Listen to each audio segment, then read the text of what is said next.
Let's get ready to RPG! RPG! RPG! RPG! RPG! RPG! Hello and good evening. Welcome everyone to the Knights of Last Call. My name is Derek Melenda, and we are starting off strong with a $50 anonymous tip, but it was actually from the one, the only King Hodop, who said, oop, that anonymous was me, who said, glory to the new studio. As a guy who loves sleeping on the couch, I am offended at the slander you levied against it last stream. Well, let me say that I don't mind sleeping. In fact, actually, sleeping on the couch, falling asleep on the couch with my dogs is like my preferred napping location. So I'm not slandering the couch. I'm just simply saying I prefer my very nice bed. That's all. Oh, that's the deal for that. Thank you, King Hodop, for that and supporting. Yeah, so we are heresy. You know, it's funny. Growing up, my uncle, who passed on many years ago, but who was he was kind of like my second dad. But he was the cool, he's the cool uncle, single, bachelor, had all laser disc player and really cool computer and stuff. And when I would go over to his house, he slept on the couch. He preferred to sleep on the couch. So I got to sleep in his, full-size bed. And I thought, at home I had like a little twin or something like that. So it was so cool because like when I got to go over there, I got to sleep in like a real bed. And but he is an adult. He had his own whole ass house and he just slept on the couch. That's how he liked it. So, to each their own. I'm on my headset tonight because we'll probably be busting out the whiteboard. And whenever I have the whiteboard, it's easier to whiteboard when I'm on my my headset instead of the big microphone. So, in any case, I see people in chat hype it up for the Oilers. Love to see it. I know it's winner go home tonight. General in Games, thank you for the super chat. Hype for Shadowdeep. Yeah, so today we're actually going to be sort of doing the. We're going to be doing it sorry, I'm a little distracted. I'm trying to read chat. That's why. So the whiteboard makes it easier to whiteboard. I don't know. The headset makes it easier to whiteboard, is what I meant to say. But thank you, General in Game. I don't know what Dance Frog is, but I assume it's supposed to be an emote or emoji or something that isn't actually working. But yeah, Game 6. Obviously, it's winner go home for Edmonton. I'd hate to see Florida win, but yeah, I did see.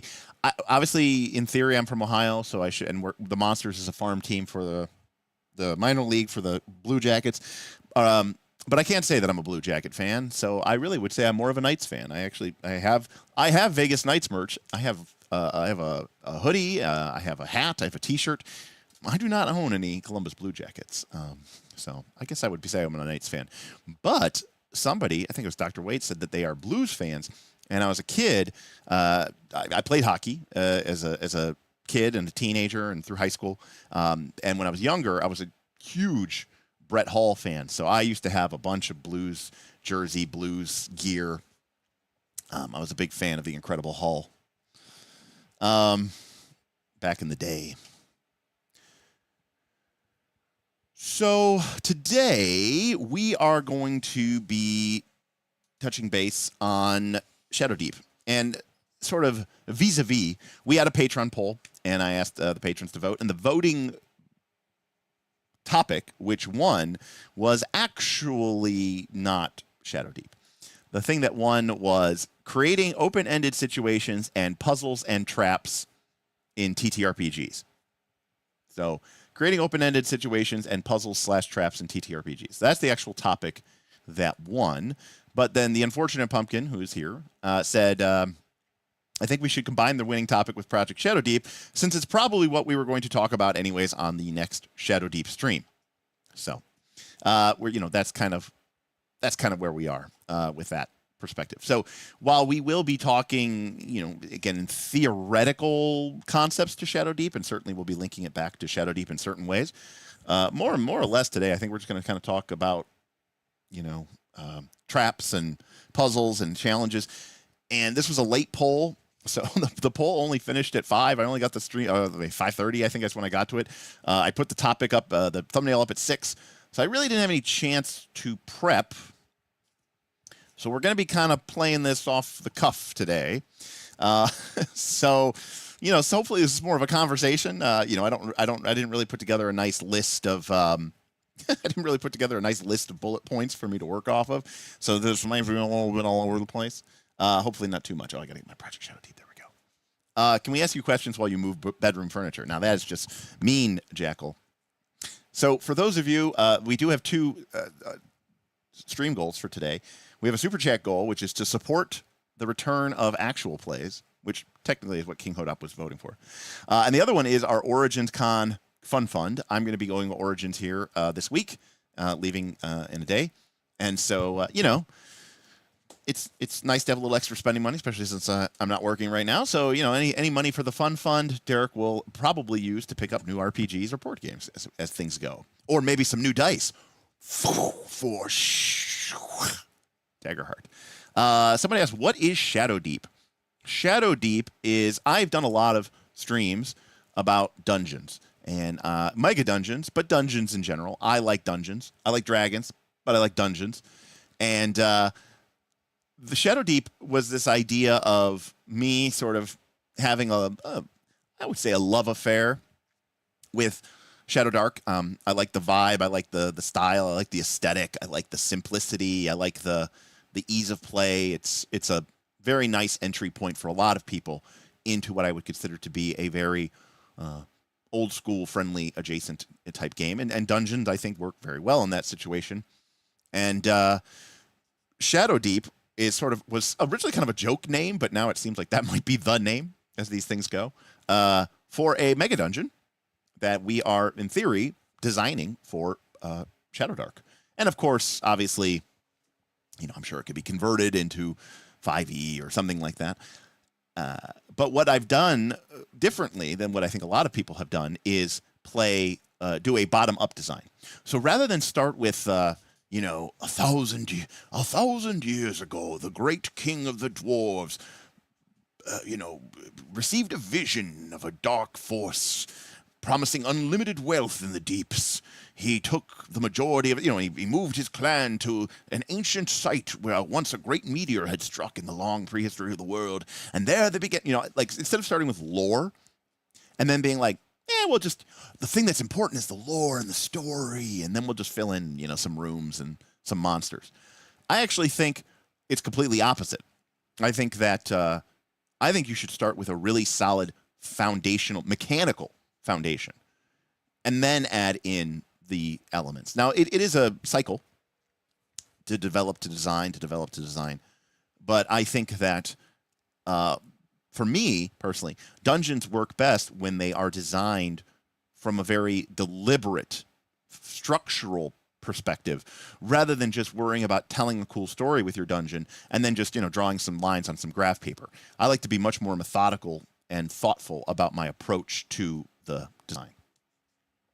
And so I'm basically starting with very little, details, and more getting into the specifics, details about what is going to be in the dungeon and who's going to be the dungeon, rather than it's going to be more about how is the dungeon laid out, what are the type of challenges that we're going to be encountering, the breakdown, the percentages, right, so that we can get sort of the mechanical heartbeat, the structure in place before we build in the other stuff. Yes, Yuval, the gamist stuff.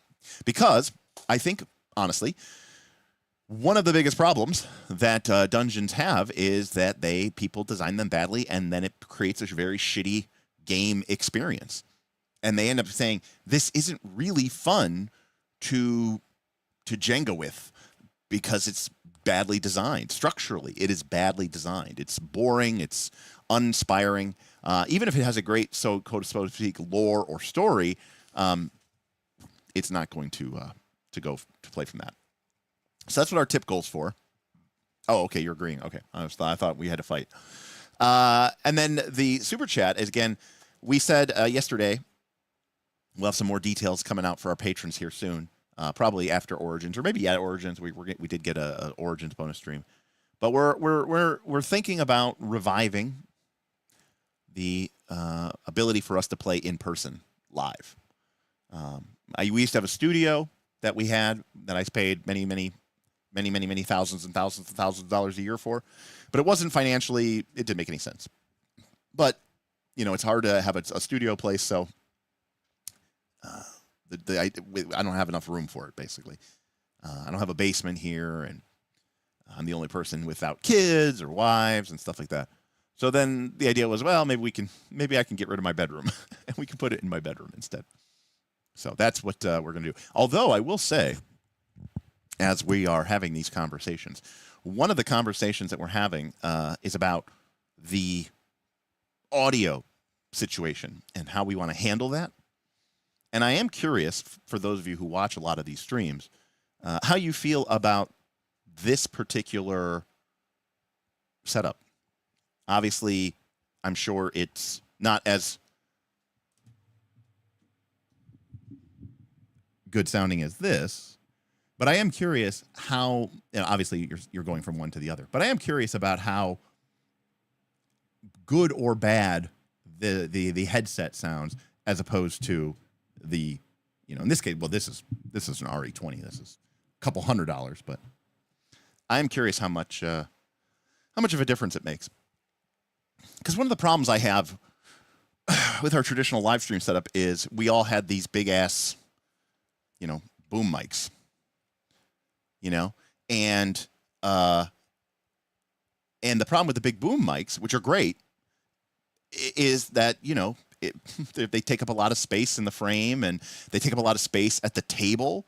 And then the biggest problem that we have is, you know, especially if we're playing a game that has minis or maps, is when someone leans over, you know, to move a miniature or to grab a token or a die, they go off their mic. And, you know, so instead of this incredibly smooth, sexy voice, you get, no, that's no problem. All right, I'm going to go over here and I'm going to attack him. And I'm going to definitely, I'm going to go over here and I'm going to, you know, okay, I'm coming in. Hold on a sec. I got to get this dice right over here. And now he's going to be completely dead. And it's going to be amazing. And it's going to be so cool, right? You get a lot of that. Some people are very good about it. Bob was always very good about it. But then you got somebody going like this, you know? You know, they got to grab the mic and they got to take it with them everywhere that they go. Whereas if I could be on the headset, then I can just move around pretty quickly and easily, and it's fine, you know. So we enjoy that for sure. And some of my what's the word I'm saying? Some of my players, like Bob, actually enjoy having the cans on because you get a little bit. You can hear yourself a little bit. It's not delayed. It's instantaneous. And it really kind of gives you instantaneous feedback about how loud or quiet you're being. And even if somebody's like on the other side of the table, you know, they can talk a little bit and, you know, it's not that big of a problem. In fact, I think the main problem with the setup, which I think I would solve via each player having their own stream deck, is it's hard to mute yourself, right? At least with, you know, with a boom mic, you know, you can very quickly kind of, you know, whatever, blah, blah, blah, blah, blah. And you can just go off the mic. But with a boom, you know, with a headset mic like this, it's harder. And so that's why I would probably have like a mute button so that players could just mute themselves if they need to cough or if they just want to make a quick little like, hey, how much fucking longer is this going to go? You know, like something like that, you know. You can, but you're going to get a lot of rustling, King Hodop. You know, it's not great. I mean, you can still hear me pretty well. You know, if I cough even with it on the mic, it's going to be pretty noticeable. So. But we tried a bunch of stuff back in the day. We tried out of, you know, because one of the things I wanted to do was to get the technology right out of the space. Bob, when I talk about the coughing problem, I'm really talking about Bob. Bob coughs a lot. Critical Role really skewed expectations for production values. They sure did, Lugs. They sure did. But I appreciate it, you know. I mean, the main thing that I believe Critical Role does, and I can't say for sure that they do that, is that obviously they have someone live mixing they have somebody live mixing while the game is going. And so they can, like, you know, they can lower the volume on the players while the GM is talking. And then, you know, if Marisha starts talking, they can just, you know, instantaneously move her mic up and, you know, get that feedback. And so that solves a lot of problems. Because the biggest problem that we have with any sort of mic that isn't a dynamic mic, which are like, you know, this Shure SM7B is a dynamic mic, is that you get a lot of bleed. You know, you get a lot of reverberations, reflections. And when I speak, you're going to hear me on my microphone. You're going to hear me on Bob's microphone. You're going to hear me on, you know, Smith's microphone. You're going to hear me on everybody's microphone. And that bleed, but of course, it's going to be slightly out of phase, right? It's going to be slightly delayed. And that's going to cause all sorts of weird, wonky echoes, flutter echoes, phase distortions, a little artifacting. It's a whole, you know, big mess. So one of the ideas that we had, I really want to make sure the audio quality is really high. And I bought this headset. Now, this is not a cheap headset by any stretch of the imagination. This is a Audio Technica BPR2 or something like that. BPHS1. So this is a $250 headset. And this is a dynamic microphone. This isn't a condenser microphone like you get with most. Like you have to plug this in. This is an XLR connection, right? It's got the big gray plug with the 3 prongs, you know. You couldn't plug, this is not a USB mic, is what I'm basically saying. You need an audio interface with XLR inputs into it. So this is not a USB mic. Anyways, that was a whole long thing. I did say that I wanted to talk, I did say I wanted to talk about, microphones. That was my addition to the poll today, was to talk about microphones. So yeah. Yeah. Well, any case. Yeah,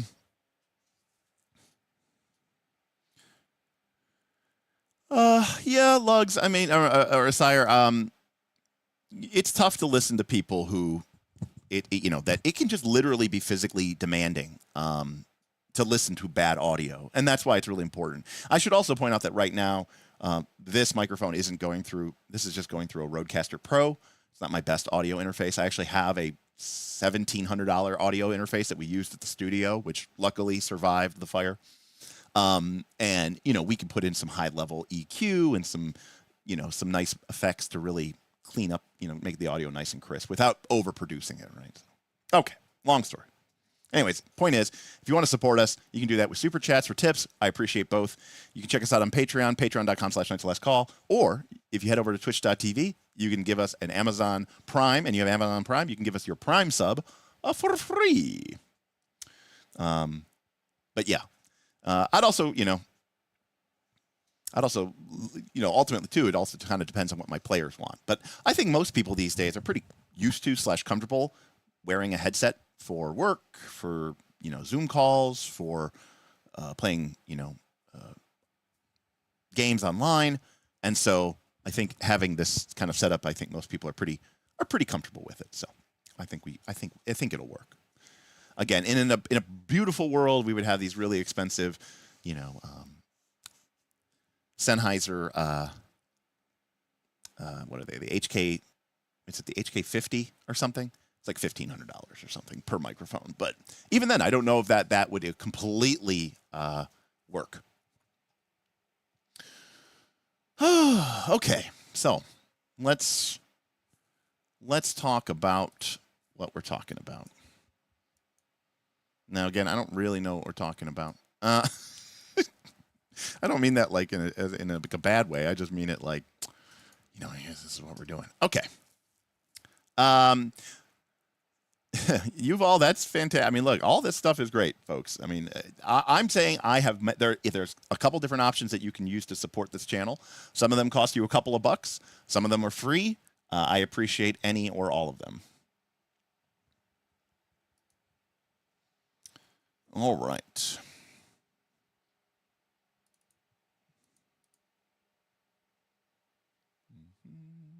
Untitled C. Right. Now, Lugs asks, would Daggerheart environment stat blocks be any use for Shadowdeep? I mean, the concept or the theme is fine, but we have the advantage in theory in Shadowdeep that we're going to be basically prepping most of our stuff, you know? And I think that that's really, I think that at the end, it's not as necessary. The advantage of the environmental stat block of Daggerheart is that you can pull that out very, low prep, no prep, ad hoc, just bust it out, get some ideas, and go from there, you know? I think that's the real advantage. Since when does Derek not know what he's talking about? Well, there's a difference between me knowing what I'm talking about and kind of having formulated some ideas or thoughts and me being like, oh, shit, because I had to go over to my mom's house. I had to help her out with a bunch of stuff that, my dad used to do for her, some things that she can't do. And then by the time I got home, I was like, oh, shit, I got to put up a thing here, put up a thumbnail and get ready. So I didn't have much time. Do I play Commander and more specifically CEDH? Bennett, no. By and large, I don't like Commander. I don't like EDH. I was invited once to play Commander by a group of people at my game store, and I showed up with a 10 fetch, 10 shock, 10 duel sliver deck. I think I went infinite on turn 2 or turn 3. I killed everyone at instant speed with counter protection. Spells couldn't be countered. Everything was indestructible. I did infinite damage to all players and creatures and blew up every artifact. Or so, I don't know. And then they said, okay, great. Well, we're going to keep playing this game. You won, but you're not allowed to play anymore. And thanks. And I said, cool. And then I took the deck apart, and I've never played Commander ever again.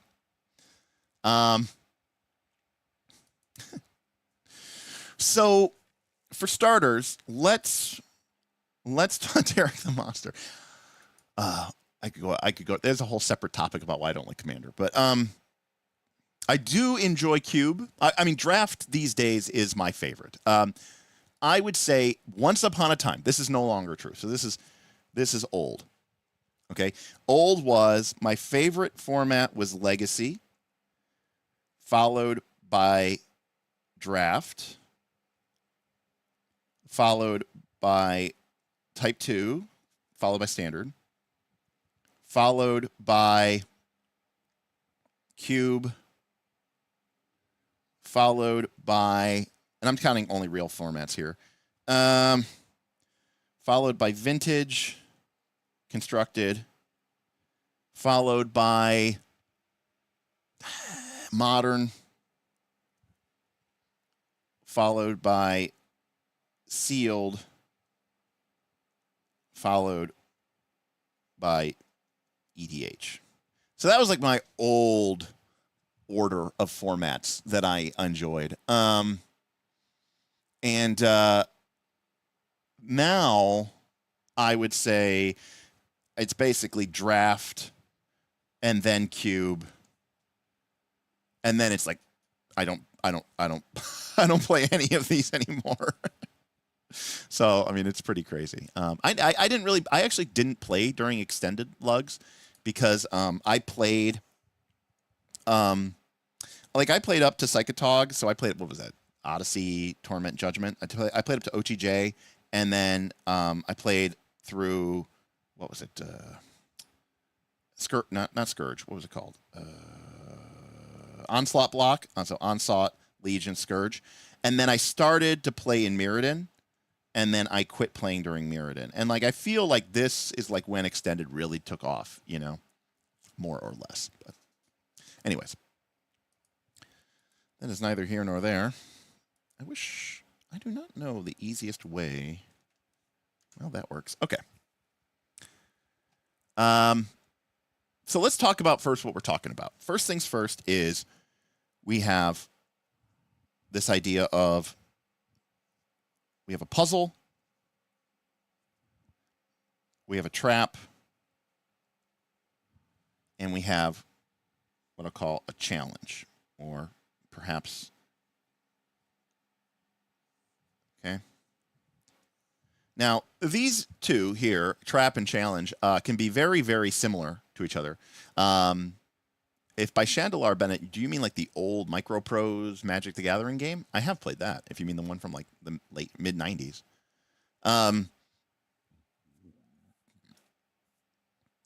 So puzzles are kind of their own thing entirely, right? This is a, sort of very deliberate. Can I make my letters short, smaller? It's the one thing I don't like about Excalidraw over. The one thing I don't like about Excalidraw over. No, I cannot. Okay.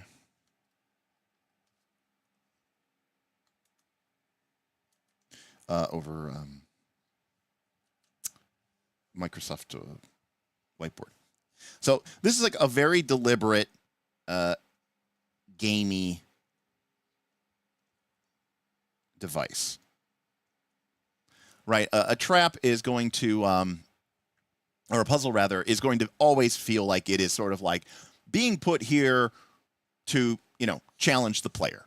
And it doesn't even really make sense because, like, for most of the time, because you're like, if you really wanted to protect this treasure, why would you put a puzzle in front of it and and then kind of go from there? But the truth of the matter is, puzzle.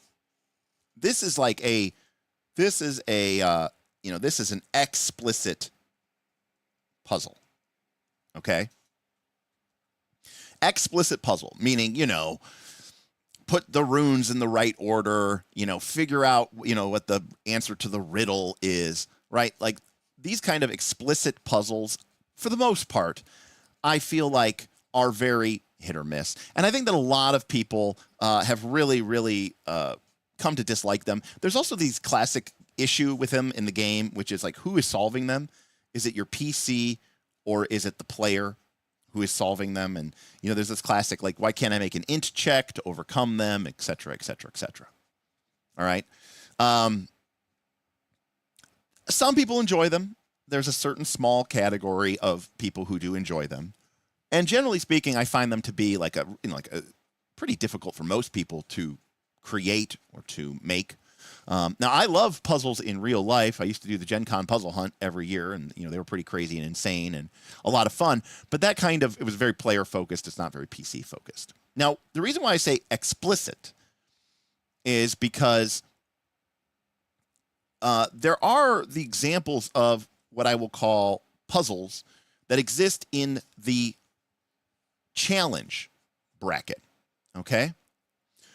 And this is where I kind of get into a more, classic trope where you get into this idea of a challenge and then you have something or there's sort of a way forward that you can figure out from a previous use. Okay. Now, I have a couple of examples, but I'll give you one of my favorite examples that I've ever encountered. And it was not from me. It was from Smith. Okay.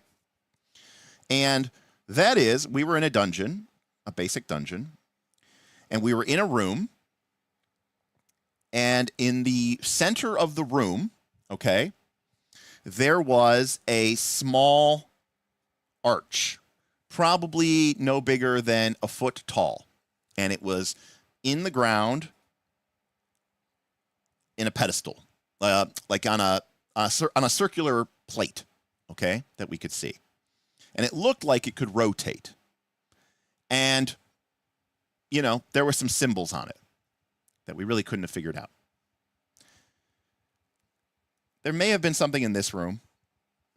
I don't remember what it was. So then we enter this room. And it's a generic room. Smith's like, okay, there's bones laying around the chamber, rats, scurry about the floor, basic RPG stuff, right? But in the center of this room was a human-sized stone arch that was the same basic shape and make as this arch, and it had symbols on it as well. All right? And after some amount of searching, we discover... Now, to be fair, what I'm about to describe I'm talking about a challenge. I'm talking about a puzzle. I'm talking about a lot of things.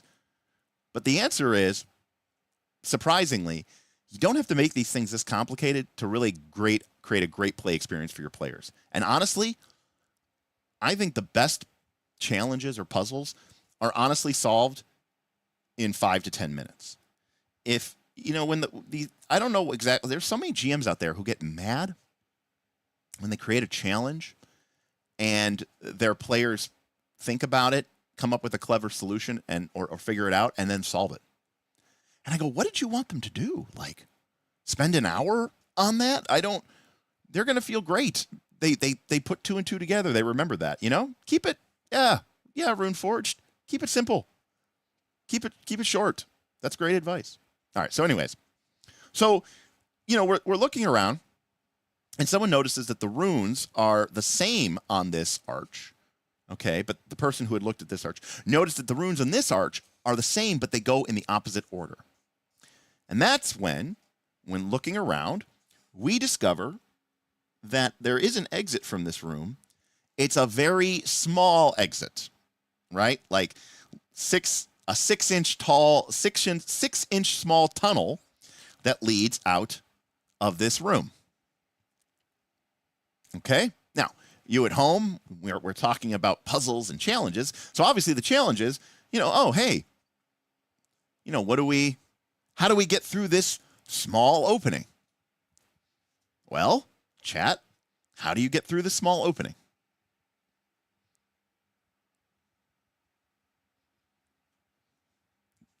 Hopefully pretty obvious here. Right. King Hodop says, walk through the big one. It shrinks you. Andrew, correct. Now, the difference is when you walk through this, nothing happens. The key was you had to turn this, right, so that the arch is aligned, right? That I think somebody had figured that out pretty quickly, right? So turn this. Oh, I guess I grabbed the wrong thing. There we go. Turn this so that the arches are aligned with each other. Okay? Now, Dr. Waite says intelligence check. And this is where a type of puzzle could be, I actually think could be very benefit, all right? Which, of great benefit. Because what you could say is, this is where you have this idea. I don't really particularly love this idea because I don't really love investigation, but you have this idea of this sort of 3-clue rule. And you could say something like because it's very obvious the runes move backwards. And then you say, you would think it appears that these 2 arches are linked and one undoes or is the opposite of the other. And sometimes that's all it takes for somebody to still get that feeling of enjoyment. Now, once you align these arches, when you walk through this arch, you appear out of this arch smaller. But did you guys figure out the fun part yet? This is D&D 101, right? This is D&D 101. We'll see if you get it. We'll see if you get it.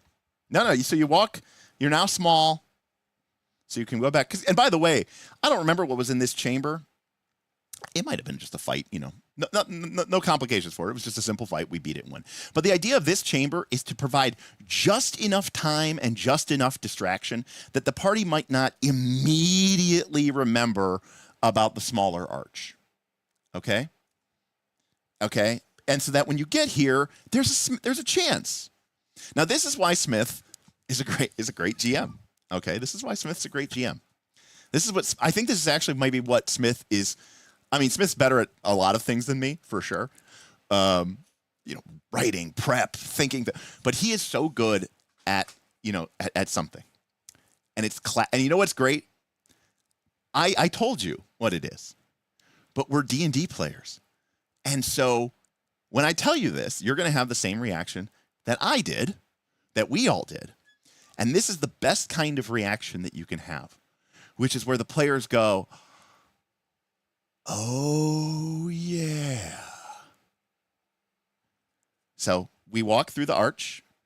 We get shrunk. We come back through the room. We enter into this room. We head for the small 6-inch hallway. Do you remember the throwaway room description that I gave you? Do you remember what was in the room?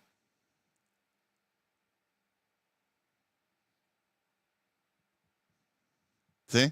King Hodop says no. Exactly. There were bones and stuff and rats, Mr. B-Buzz. That's right. Ordinary, small dungeon rat. Oh, shit. They're huge now because we're small. So the rats are very scary now. And so now the rats are the size of horses, right? They're mega dire rats. Suddenly we now have to fight these gigantic rats who we have now, accidentally shrunk ourselves down to the size of having to fight them. And I don't need to tell you that this entire sequence of events was incredibly satisfying for many reasons. One, because it was a fairly simple set of circumstances, right? Like, we see the arch, we see the small opening, and then somebody says, oh, remember that other arch we found? Cool, we can reverse that. That'll probably shrink us down, right? Small to big. Look at the runes, they reverse. And everyone goes, yeah, that makes total sense. Cool, good job. Everyone felt really clever about themselves. And then you walk through, and when you come back, then, oh, the rats. And everyone goes, it was staring us right in the face, and we love it. Because you weren't trying to hide it, but we were thinking about this puzzle that we ignored the other puzzle, right? The puzzle that was that was hiding in plain sight, and that's what's so cool about this moment. All right. Now, what's really interesting about this is that obviously this is a pretty deliberate, solution, but there are other solutions to this. Now, to be clear, in this particular situation, it's not really particularly clear about what options you might have. But one option might be, now, to be clear, if there was a cool room over here, if this was the only way to reach that room, I think that would be a little unsatisfying. Maybe there is a different way that you can reach to get to that room. It's a different challenge and a different set of stuff. But also, another way might be able to do it is maybe in a different part of the dungeon, the party found a potion of water form or ooze form, right? Something that can melt you down into a small size. Forsyth says maybe someone has a wild shape and the ability to turn into a thing. Now, of course, it could be a teleport spell, right? As you get higher level, you get more tools, right, in your tool bag, and I think that's pretty cool.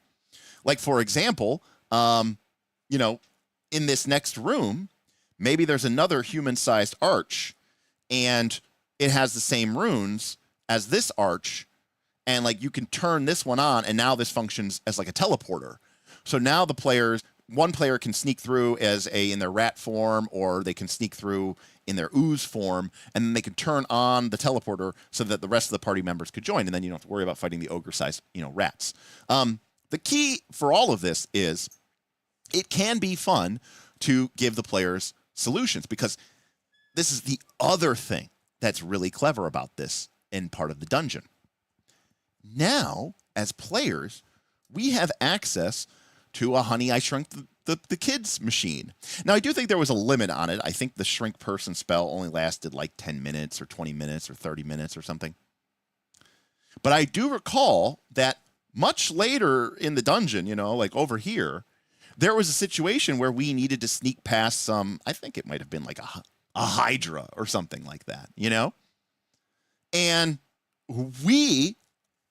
Smith obviously never expected this, but we were like, hey, I think it's far enough or close enough. I think we can go through, shrink down, and get back to this. And then while shrunk down, sneak in and get past the Hydra while we're really small. And in 3rd edition, this was in 3rd edition D&D, by the way, you got a massive bonus to your hide check when you were that small. You got a plus 16 bonus or something to your hide check. Lollipop, that's a problem for another day. We can run out, we can try to hightail it or find some other different way out of it. But, the key here is that Smith gave us this tool, but he didn't say that this is the only thing that it's useful for, and this is the only thing that you can use it for. It was just another cool thing in the dungeon that we could, have gone through it. Now, Bennett, You could totally have done that. I think that would have been a little bit too on the nose. But you could do that. And I think some people would, maybe not necessarily 100% pick on it. But, ultimately, I think that this is an example of what I call a hazard. Because it's not, or a challenge. Because it's not a trap, right? It's not, arrows shooting out of the wall to try to kill you type thing. It's just a situation. It's a challenging situation. And the players need to use their environment, their spells, their skills, their items, and their ingenuity, right, to solve it. And if you can use any of these combination of things to solve your challenge, that is a very, very satisfying thing. I'll give you another example, okay? The problem with calling it a challenge is that every other fucking thing is called a challenge. I mean, I don't call them challenges, or I don't call every other fucking thing a challenge, but maybe, yeah. I mean, challenge rating, I guess, is a thing. Sorry, thirsty. So this is obviously more magical. But another classic example is you have a chamber and there's a steep ravine that, goes down, and there's the crumbled remains of what was once, a bridge of some sort that goes over, but now it is crumbled to dust. Okay. How do you get across? Now, I should point out a couple of things. One of the key things about any good dungeon game is you should never make it so that the players have to get across this. All right? That if you do that, you've sort of defeated the whole purpose of a non-linear solution. But one of the cool things about the game is that you can design this situation and not actually have an idea in mind about how the players are going to get across it. Because the only time you must create a solution is when the players must get across. But if the players don't have to get across, then you don't have to worry about creating a solution, because you're not going to, block or fuck over your entire game just because you created a problem or a challenge or a hazard or whatever that the players don't know how to solve and now can't make any forward progress. The problem is that if, the rest of your if the rest of the adventure is on the other side of this cavern, now the players have to get across, which means you have to provide them with a solution. And that puts a lot of additional pressure on you as the GM to, be clever and smart. Whereas for this, you don't. You can just create this.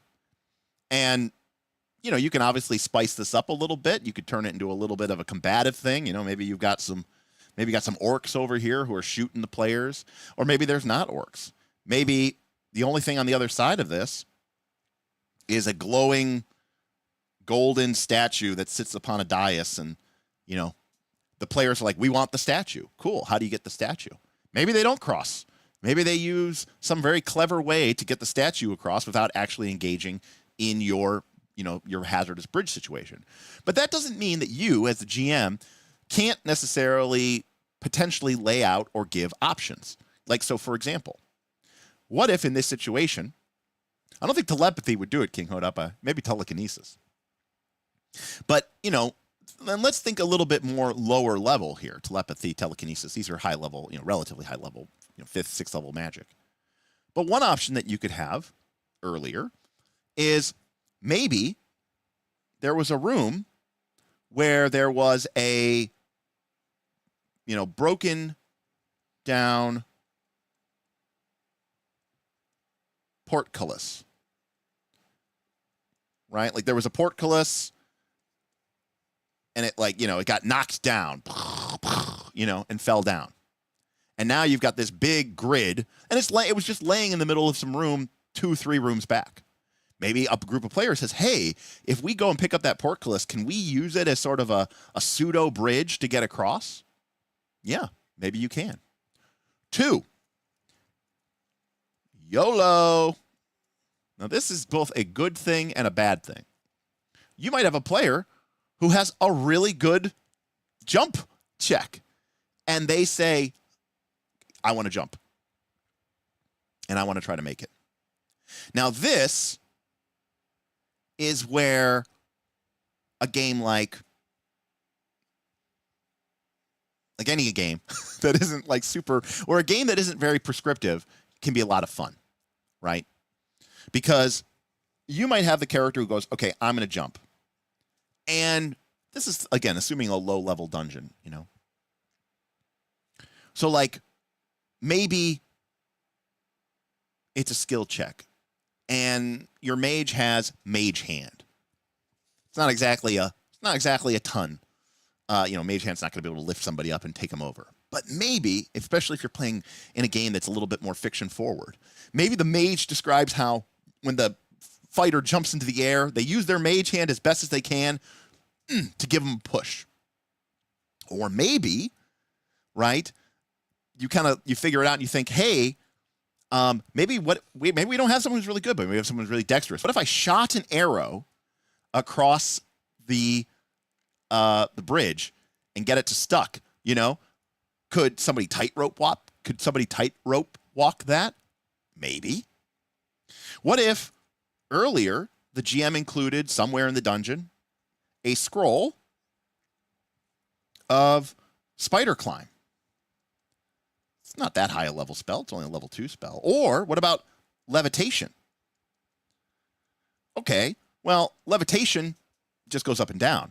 But what if, okay, the rogue or the ranger shoots an arrow and buries it deep into the other side, and then you've got the rope attached to it, and you cast levitate, and then you're floating, but you're able to pull yourself along the rope and get to the other side, right? So the idea here is there isn't one answer that is the correct answer. And when you design these sort of challenges, actually part of the fun of the game is just saying, like, I don't need to create a solution or answer. But I do think that the game is a lot more fun when, as a GM, you put things into your environment, things into your dungeon that the players can use to help them solve problems. And the cool thing about D&D is that D&D is made for this. I've talked about this a million times, okay? But D&D is designed, with spells that are designed to help you, and with abilities and skills that are designed to help you solve these kind of problems, right? Or magic items. Pumpkin, very correct. So, if the group has a rope of climbing that they've acquired, they might simply be able to throw the rope of climbing, hold one end of it, get it to the other side, and command it to coil. And maybe it coils around the golden statue, and you just pull that bitch in. Or maybe it doesn't have enough distance, and it can only get to like one of the pylons or pillars of the bridge, but you're able to tie it to knot, and it knots itself to the bridge, and you're like, okay, well, at least we have a rope. And then, someone holds onto the rope, and they swing down into the ravine, and then they climb up. This is why D&D magic items were cool, because they gave you these fun options. They gave you these fun capabilities of expanding your abilities to perform. And it doesn't just have to be a scroll, by the way. I should have noted that this could even be a potion to make it so that anybody can get involved. Dr. Waits, I don't disagree with you. Why I dislike PF2. Magic items just give you minor bonuses, but it can't help you solve anything. And I tend to agree. I think that there's a lot of downside to a very mechanical-based approach when it comes to items like this, right? Because the whole point of these is to create these sort of non-linear solutions, right? These sort of outside-the-box, paradigm-breaking type solutions. And I think that that's where, the real advantage for this type of thing comes in here.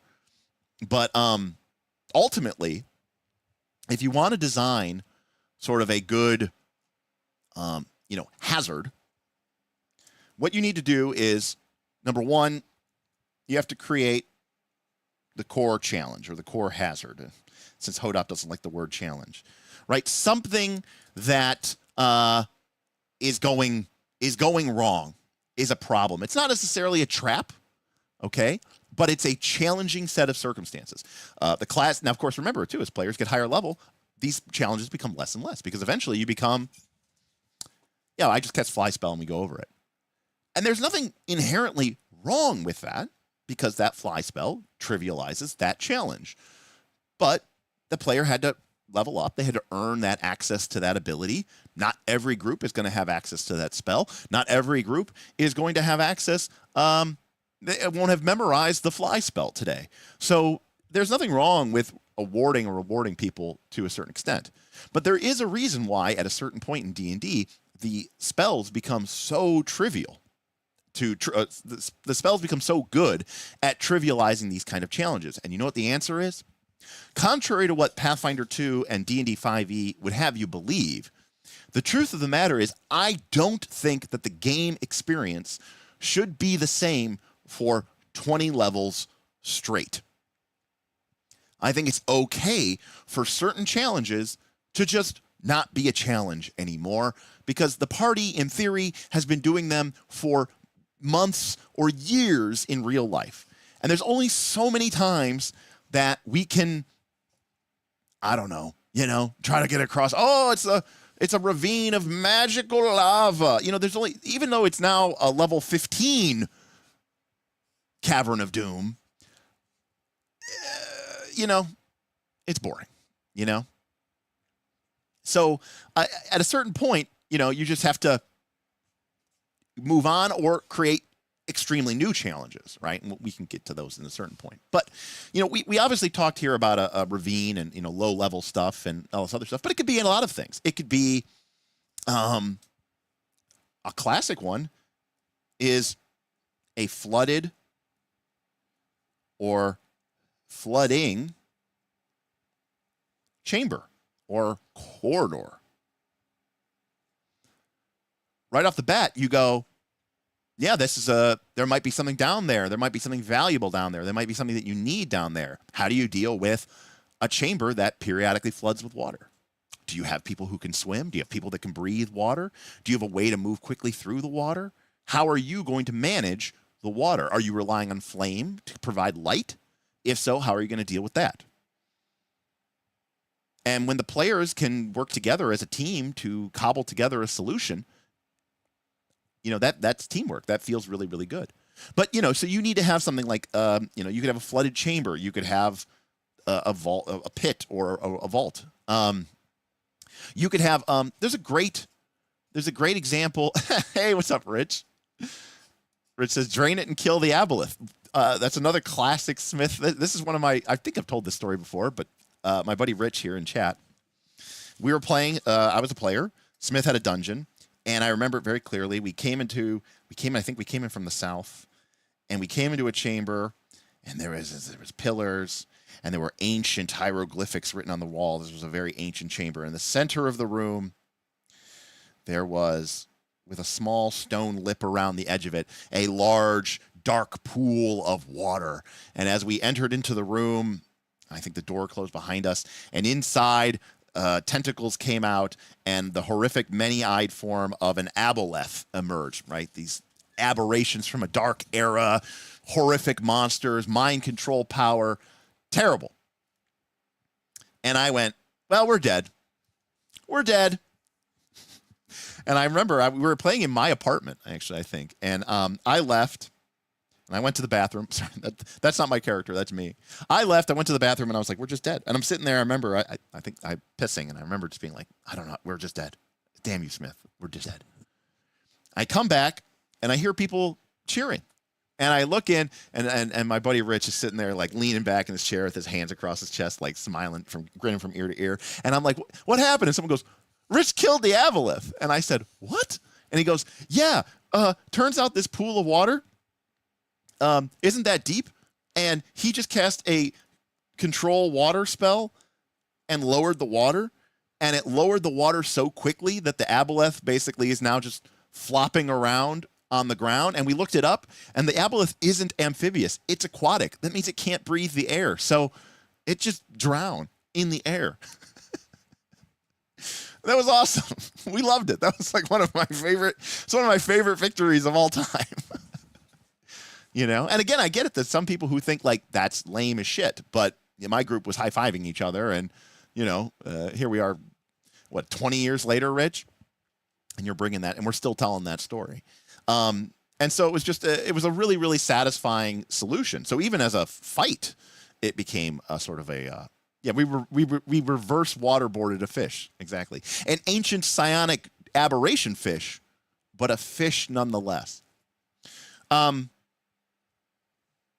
So what was I saying? Right. So you have these classic scenarios, but I remember there was a great chamber in Abomination Vaults from Pathfinder 2.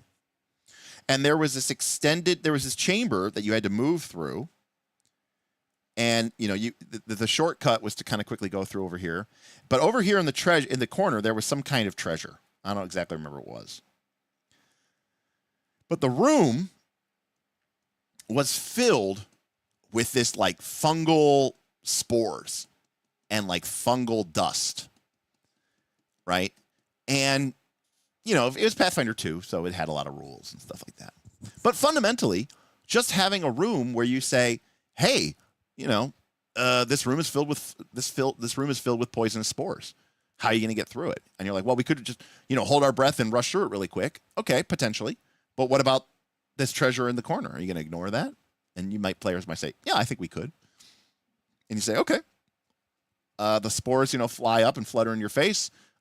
Turns out that they're getting exposed, you know, it works on contact with your skin, so you're still going to take a little bit of damage, or you're still going to take a little bit of an issue. And this becomes way more compelling when the players are forced to move back and forth through this, you know, situation and this thing multiple times. But again, this is where things like, hey, can we use a medicine check to try to treat the disease? Is it like a disease? Can I use a cure disease spell? Can I use a delay poison spell? Like, what works against this? What are the spells? What are the skills that we can interact with this? Is there a way that we can somehow float around the spore room? You know, if we crawl on the walls or something like that, you know, can we burn the spores? Are the spores flammable?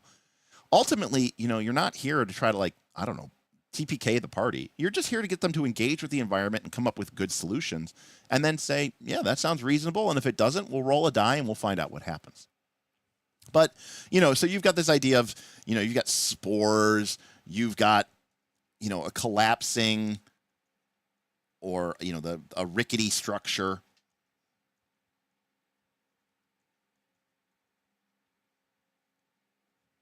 I remember there was a room. There was like a room, and like when the party entered, the ceiling started to collapse. So I guess it was kind of a trap in this respect, but whatever. The ceiling started to collapse, but they were just at the beginning of the room, okay? And so like they had to, you know, they just entered the room, and as they enter the room, right, the ceiling starts to, you know, collapse or whatever, and they need to get to the other side of the room to get the MacGuffin, to get the treasure, to get whatever it is they came in for. And the ceiling starts to crack and it starts to collapse, and I'm like, the room is collapsing. And I remember a druid player, PC, came in and they said, hey, can I cast tree form? And I was like, yeah. And he goes, I mean, my tree form is like 30 feet tall because I turn into a tree. And you said the ceiling is like 25 feet. I'm like, yeah. He's like, can I like turn into a tree and like support the ceiling by becoming a tree? And I said, absolutely, you can. That's a great solution to this collapsing tree. Now, I know that there are people who go, no, like, I don't want them to just solve the problem. What is it that you want them to do? What is it that you were hoping that they would do? Whenever the players disappoint you, it's because you had a specific solution in mind. It's because you wanted something very, very precise and very, very purposeful to happen. But the whole point of this is to have the players have this experience, this moment of having a really cool idea and have it sort of coming to making it work and then just saying it works. I mean, you could have them roll a dice, I suppose, but the only time I think that you should make the players roll the dice, right? Distinguish between the good idea the bad idea and the plausible idea, okay? If it's a good idea, it should just work. If it's plausible, it should just work. And maybe there's a cost, and maybe there's a consequence. And if it's a bad idea, that's when you should roll the die. The only time the players should get nothing for nothing is when they have no idea. You know, when they just try to throw, I don't know, player pity or spam skill at you. But what I'm saying is that, you know, this should be automatic success. This should be automatic success. This should be a die roll, right? Because that's where I think even a bad idea, the penalty for your idea is we're going to roll to see, you know, what happens, right? So Zipper Fist, I guess there are some diceless systems out there. Zipper Fist, I'm not currently playing any diceless systems out there. If you tell me a diceless system that you're playing, maybe we can come up with something here. Yes, the ceiling's falling. What do? I'm going to run really fast, and I'm going to get to the other side of the chamber, and I'm going to dodge all the debris. I'm going to grab the MacGuffin and then make my way out. That's a bad idea, so we're going to roll dice. Thorn. I do not know that game. Thorn.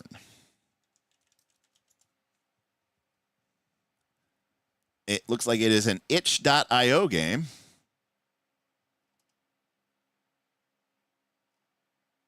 And it is diceless. Lumen.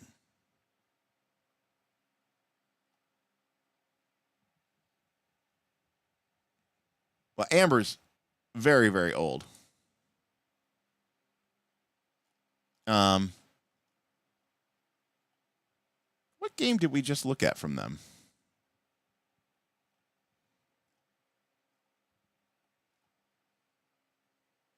Didn't we just look at their game?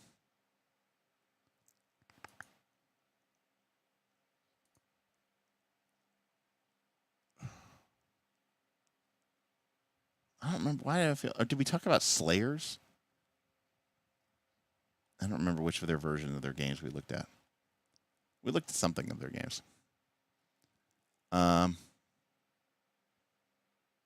What were they? Were they Dojo? I don't think they were Dojo. Anyways.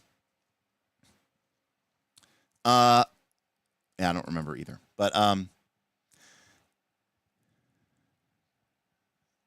no. This is a game specifically by Gila RPGs. And by the people who did this.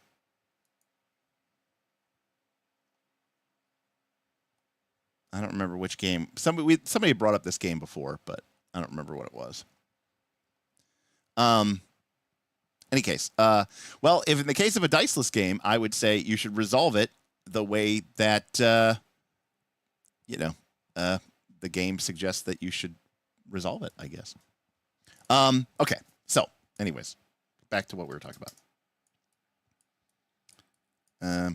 So you need some sort of core hazard. And ideally, you need some sort of limiting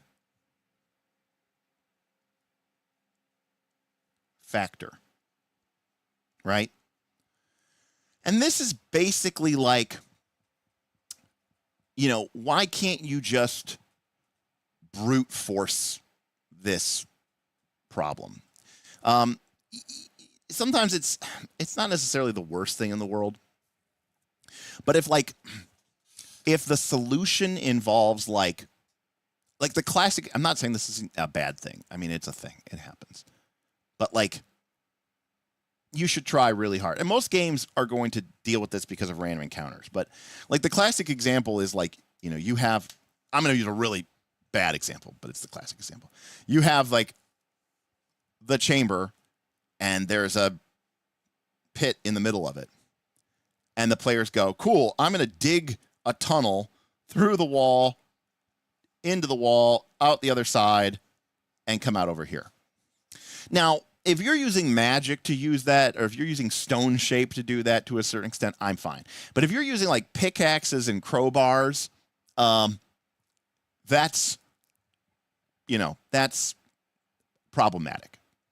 But oftentimes the solution is that there's some sort of factor here that makes it so that you need to be more clever and you need to be more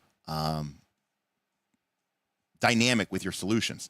Like we were talking before, right, about here we go. When we were talking before about getting across this ravine, remember I said maybe there are some orcs here who are shooting at you, okay? Maybe the idol, when you enter the room, maybe the idol starts to sink down into the pillar, right?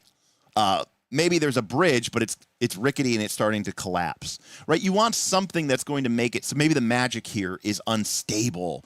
Maybe, there's an NPC who's about to be, kidnapped or lost or killed. Or, maybe there's some sort of thing here that puts a degree of pressure and emphasis on the party. Because if there's not, and we're playing in a very old school mindset of, the tension doesn't matter, then they might be like, hey, I'm going to go, fill in this pit with 10,000 truckloads of dirt, until it's filled up and then we can just walk across it. And while that doesn't seem very realistic, obviously, the fact is, like, it's an exaggeration, but you don't want the players to just be able to, like, hey, there's this really cool door with this really cool challenge on it. And like, how do you guys get past it? We bust out the crowbar and hammer and we just start beating up the door. Even if it takes all day, 3 days, whatever, a week, we'll just hack through it. Now, you could do that, but yes, random encounters do stop a lot of that. But generally speaking, I think it's interesting when you include something in the encounter that makes it so that very simplistic, time-based solutions don't work. That there's some sort of, pressure on them, that makes it so that the game becomes more exciting.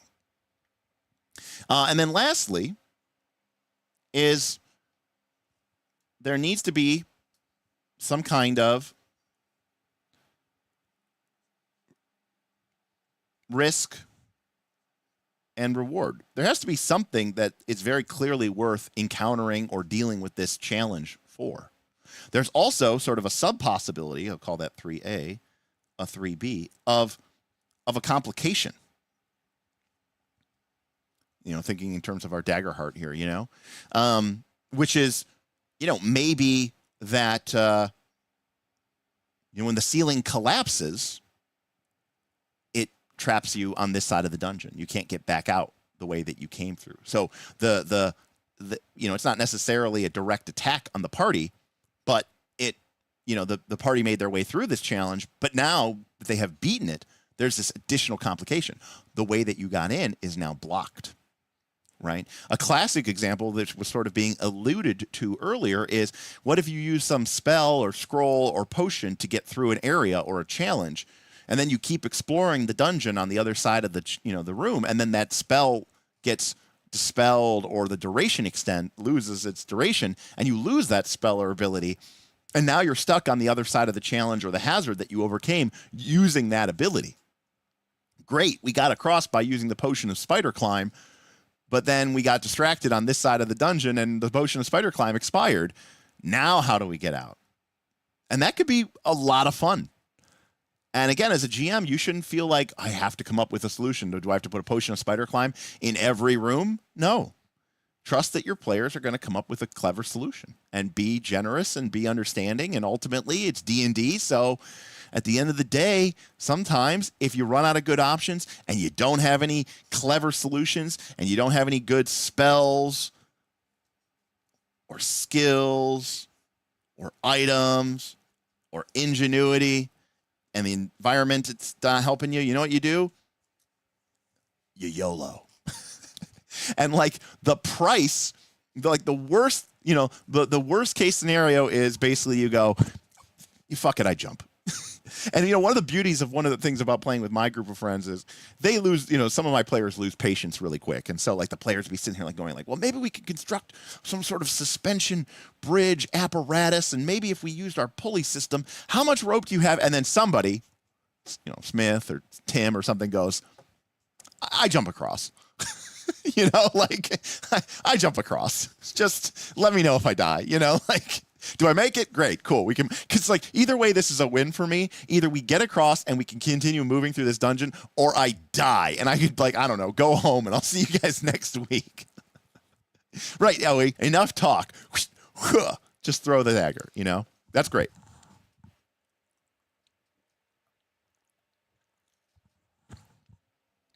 But yeah, so I think that, another cool example of this, might be okay, so let's use an example that we had kind of talked about before. A limiting factor, a core hazard, risks and rewards. So we talked before about the spores, right? So imagine that there's a cave, and it's filled with, there's a cave, there's filled with mushrooms, dangerous, deadly mushrooms. And in the center of the cave is an ancient idol of magic. There's a cool sword or something in the stone. And of course, the mushrooms release choking spores, right, that fill the cloud in the area. So that's our core experience, right? But what if, as a complication, what if there's a faction? I don't know, maybe there's a faction of mushroom people, right? We're playing, what are they called from Daggerheart? We're playing Daggerheart now. What are they called? Fungosaurs? No. I don't want to pull out my Daggerheart book. Fungrels. Okay.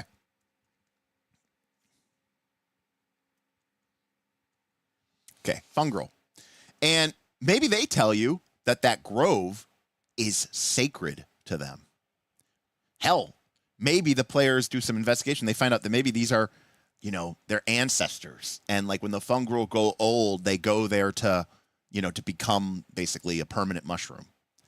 And if you go in there and fireball the room, or hack up the mushrooms, or do something, cast a remove plants or shrink plants spell or whatever, that's fine. That might be a great solution. Good job. You've dealt with the core hazard. But now the mushroom people hate you. Maybe they could have been a potential ally, and you've lost that ally, right? Daggerheart would call this the GM move of losing an opportunity permanently, I believe is what the name of that move is, that they call it that. And as a result, now you don't have access to, making nice with the fungrels, and maybe the fungrels were going to provide you with shelter, support, information. Who knows? Yes. Take away an opportunity permanently, right? So that's one option. Right? That maybe the players might not want to do the obvious thing, the brute force thing. Oh, there's a bunch of poison mushrooms. We'll just burn out the chamber and then we'll be good. Well, you could do that. But there's this kind of complication, this limiting factor. Or what about another one? The players learn that the mushrooms, while deadly, might be able to be harvested and transformed into some sort of magic potion or magic paste or magic elixir or just LSD or something, who knows? And so now the brute, the obvious, because again, as a GM, I think the way that you should think about challenges is a lot of the way that I think about 4th edition style combats. Now, we've talked about this before in how to design a 4th edition style combat, right? You lay out a room, and you imagine that the PCs are entering from one of the direction, right? And you want to attack the PCs and deal damage. So I'm going to put a artillery monster in this room. In fact, I'm going to put 2 artillery monsters in this room. Artillery monsters are going to be good at shooting the players. Now, obviously, I want the artillery monsters to be able to use their range to their advantage. So I'm going to put them as far away from the PCs as I can. And I don't want the PCs to be able to deal with both of them at the same time, so I'm going to put them in the opposing corners. Great, cool. But now, if I'm putting myself in the mind of the PC. I enter this room. You know, I've got a fighter. Whoa. I've got a. There we go. 7. Nope. There we go. I've got a. We've got a fighter. We've got a ranger, maybe a dual wielder, ranger. We've got a rogue. We've got a wizard. And I'm thinking, well, what would the fighter and ranger do? Well, the fighter would charge over here, and the ranger would charge over here to the artillery. Maybe the rogue goes over here, sneaky sneak. The wizard, the wizard just hangs back and shoots spells and doesn't worry about it. Okay, so let me counter that strategy. I'm going to put a big old brute right here in the center of the room. And now the fighter wants to go attack this artillery. The ranger wants to go attack this artillery, but this big brute's in the way. And he's going to try to get in their way, cause a bunch of damage, and all the like. And then I'm going to put some lurkers in the corners, because if the fighter and the ranger push the brute back, the lurkers are going to come up from behind, and they are going to ambush the rogue and the wizard and potentially shish kebab them, because they're the weak, soft target. And now I'm like, okay. Well, now I don't know what I would do. And once I'm like, as a player, I'm like, I don't know what I would do in this situation. Like, if I'm the fighter, what should I do? Well, attack the brute, obviously, and let the artillery and the lurkers just kill me? Well, no, okay, well, then I should go attack the artillery and let the brute and the lurker just completely destroy my party members? Okay, fine. I'll hang back so that I can deal with the brute and protect the party from the lurkers. Okay, and let the artillery just rain down death upon you? And once you get to this point, you're like, I don't know what the solution is. It sounds like a fucking TPK. That's when you know that you have succeeded at creating an interesting combat challenge. Because there is no right solution. There is no right way. And I did that in 3 steps. Imagine if you took 5 or 6 steps. Now, of course, there's a diminishing returns. But this design philosophy should be done the same way that you generate or create hazards. Just instead of using monsters, you're using the environment, and you're using consequences, and you're using complications, and you're using threats, and you're using timers. Be like, if this challenge was here, imagine you're a player, you enter this room, the GM describes this challenge, and you think, well, what would I do? Well, generally, assuming it's 4th edition combat, the goal is to kill all the monsters. But your point's well taken. So in creating a challenge, you should think, okay, the players want to get across this. The players want to get across this ravine. And you're like, well, they would probably just jump across the ravine. And you could do that. That'd be fine. And you're like, I'm going to make it far enough. Then you know what? I'm going to make it a little bit wider, because I want the players to really be kind of scared to just jump it. And you're like, okay, well, if they knew that it was too far to jump, they would probably, try to construct some sort of bridge. Okay, well, that sounds like that could be time intensive. So what if I put something dangerous on the other side of the ravine? Or maybe the ravine periodically has pulses of magical energy. And so if they're out there for too long working on some sort of construction project, they might get fried by this magical energy. Or maybe it's over a vat of boiling chemicals that occasionally splashes up with acidic slime or something like that, right? There's a lot of different ways where you could start putting different obstacles in the party's way.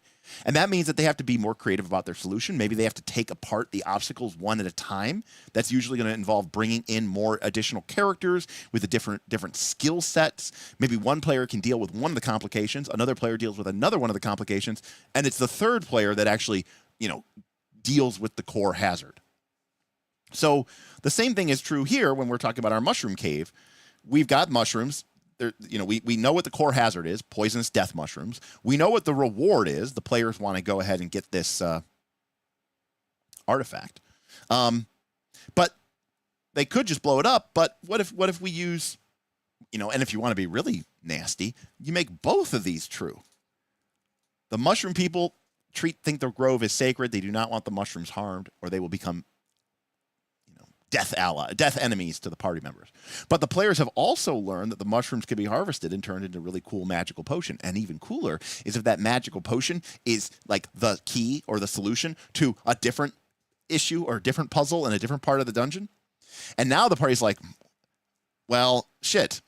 If we protect the mushrooms, it'll make it harder to get the sword, and then we can't get the harvesting. But then if we do harvest the mushrooms, it will piss off the mushroom people, but then it's going to be a lot more challenging. And I think King Hodop said something, which I thought was really, really cool and clever, is what if this chamber continues on, and the only thing keeping, the death monster from coming out into the rest of the dungeon was that it didn't cross through this room full of deadly poisonous mushrooms.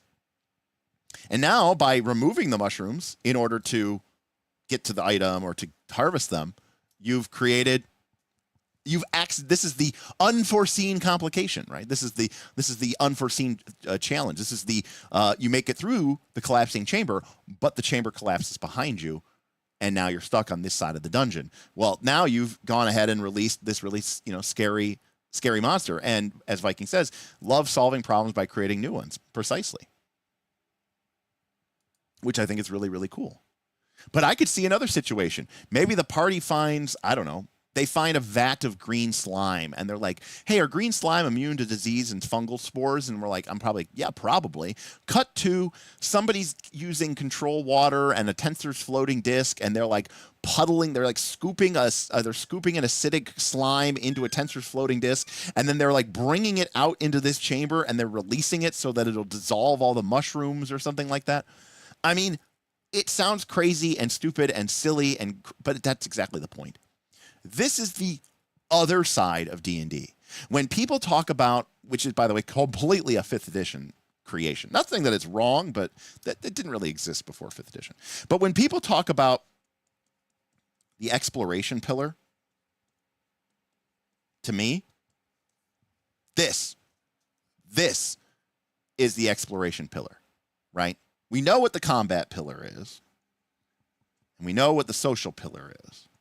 But I think people have they have a very bad understanding of what the exploration pillar is. And for most people, the exploration pillar comes down to some sort of weird belief in hex crawls or in really shittily designed dungeons. And that's what people think exploration means. And it's not. That's not what exploration means. Dealing with these non-combative challenge and using your environment and thinking of the consequences of having the environment update and change and become better in some ways and worse in other ways, that is an example of changing the environment. I have really enjoyed systems like Torchbearer pretty much dissolving the idea that these things have to be separate, And,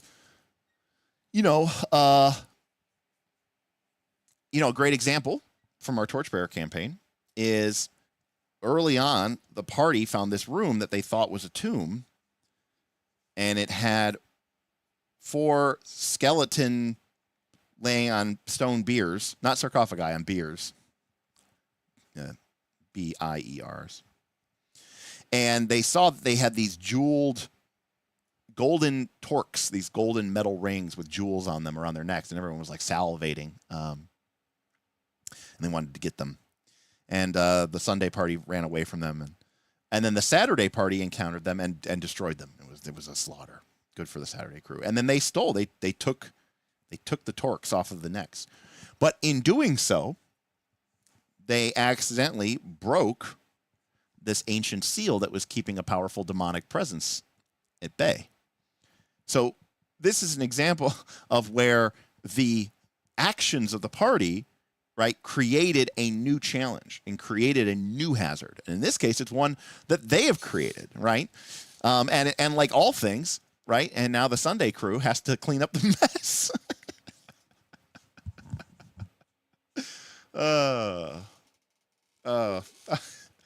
We've got a Saturday crew and a Sunday crew member in the chat, by the way. King Hodop and Boothby, opposite sides of the same, right? We have two different parties exploring the same dungeon. That's why there's some animosity there.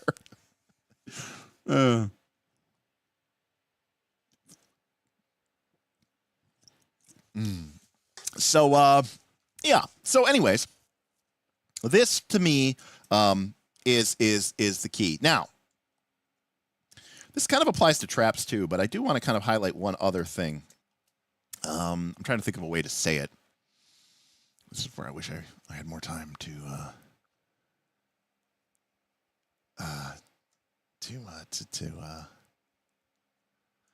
think about stuff.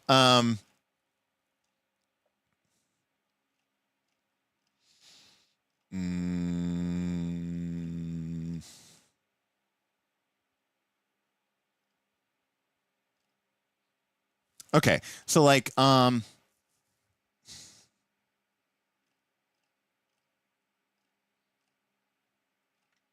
yeah, all right.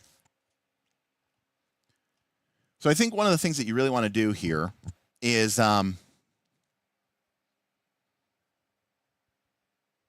use a cold beer right now. Absolutely. So one of the things that you want to do with these challenges is make sure that you do a good job of foreshadowing them. But I also think it's really cool where you have, and this is true for traps too, but you have this signal. And there's this idea of the obvious signal and then a hidden signal. And again, I think this is really good for any situation. But the obvious signal is where, you know, you enter into a room and there's a skeleton laying in the middle of the room. I don't know why this guy's got 4 arms. There's a skeleton laying in the room, and it's very obvious that this place is dangerous, right? And you want to make sure that people, you know, see it and they clearly get an idea that, okay, something here is dangerous, something here is dangerous, something here is deadly. There's a challenge here. There's a trap here. There's something here that could kill us. You just don't, I really don't want people to surprise on that. But that doesn't mean that you shouldn't have 1, 2, or 3 additional clues that players who want to make a perception check, if you're using that kind of system, or players who don't spend a little bit of extra time poking or looking or, you know, trying to do stuff out like that, can gain additional information, right? So when you describe a chamber, and it's not very clear, and you describe the chamber as, and again, I'm using the same ideas just because I really want to I don't want to like get too distracted by that, right? Magic chamber in the middle, big treasure in the center. And you describe there's a chamber made of red stone tiles, and the room has bones, but they are scattered all over the chamber, right?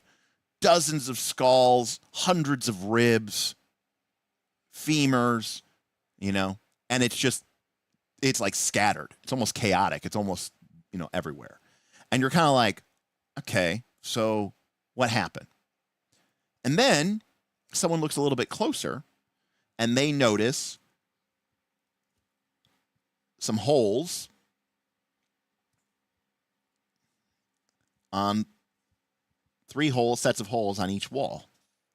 And maybe you look a little bit closer and you notice some of the scorching around the holes. And maybe you notice some of the scorching on the bones, right? And as you step by step, you figure out, oh, okay, fireball or flame jets. And in fact, actually, a good person would figure out it's a fireball. And the reason why you would figure out it's a fireball is because you go, or some sort of explosive thing, is because you go, oh, these people are literally getting blown up. You know, it's not, and they're not just like getting on fire and burning. They're getting, they're getting detonated. There's an explosion, and they are getting, their bodies are getting literally blown apart and scattered across the room. And each time another fireball triggers, like things are getting blown around. So more like an RPG, right? A rocket propelled grenade than a fireball. But in any case, and you can build up, to that awareness. But it's pretty clear when you first enter this room that there's something here to pay attention to, right? That there's some sort of threat here, some sort of trap or some sort of difficulty there. So you have these signals, right? That the threat, in this case, we're kind of moving into the traps region. And then you have your mechanisms.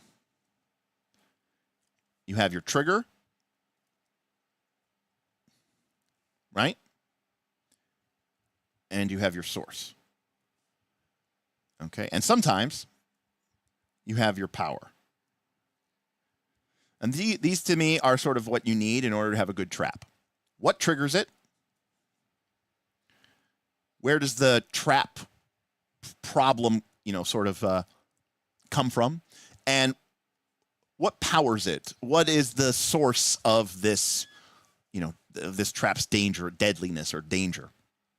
And basically, if the players can mess with 1 or 2 of these things, they can probably, usually 99% of the time, disable or disarm the trap. And as long as, in my personal opinion, as long as, you can still use disable device and you can still use find and remove traps. But for me, the key is that the players, at least through dialogue and conversation, interact with or engage with one of these 3 things. And why I put power in parentheses is because, a pit trap isn't really powered by anything per se. But if there's a magical reservoir, or maybe there's a vat of explosive compound that is powering these, maybe this isn't a magical trap, maybe it's a physical trap. Whatever you could do to sort of disable or disarm that, then that's how you would interact with that trap. Another thing is, when it comes to triggering, remember, people are very creative with magic when it comes to the source and the power of the trap, but they tend to be very boring when it comes to the trigger. And when you're using magic, you can make a lot of really cool triggers, okay? Like, what if this trigger is sensitive to sound? What if it's a magical, thing? What if you really want to fuck with people? There's like a force field. There's like a force field around the thing, and the players have learned that there is a phrase that they have to speak to lower the force field. But then they realize that the trap is triggered by sound. Go. Figure it out. If you can, the treasure is yours, or the MacGuffin is yours. If not, good luck. And if you really want to, you could run in there, say the word, dodge fireballs, and then grab it and get out. So now this is like a trap puzzle challenge.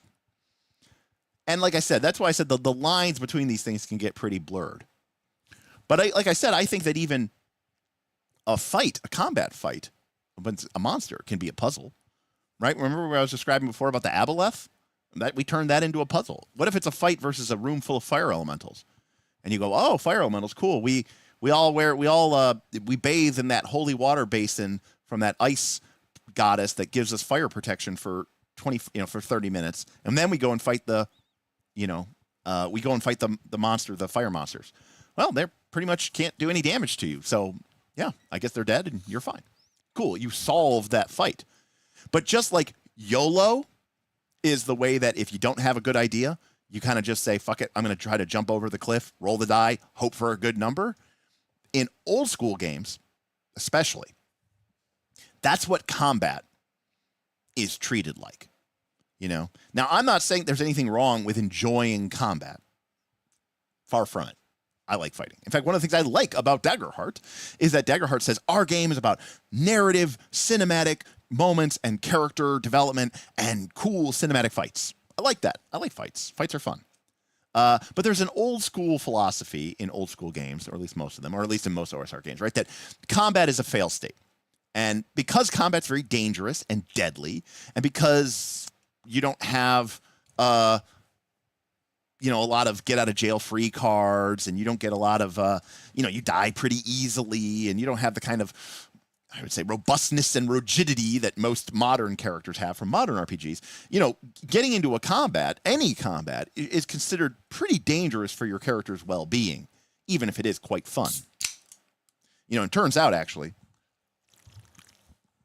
that process, that problem, is sort of what evolved us into our modern RPG state, is that D&D was always a very, very, very deadly game,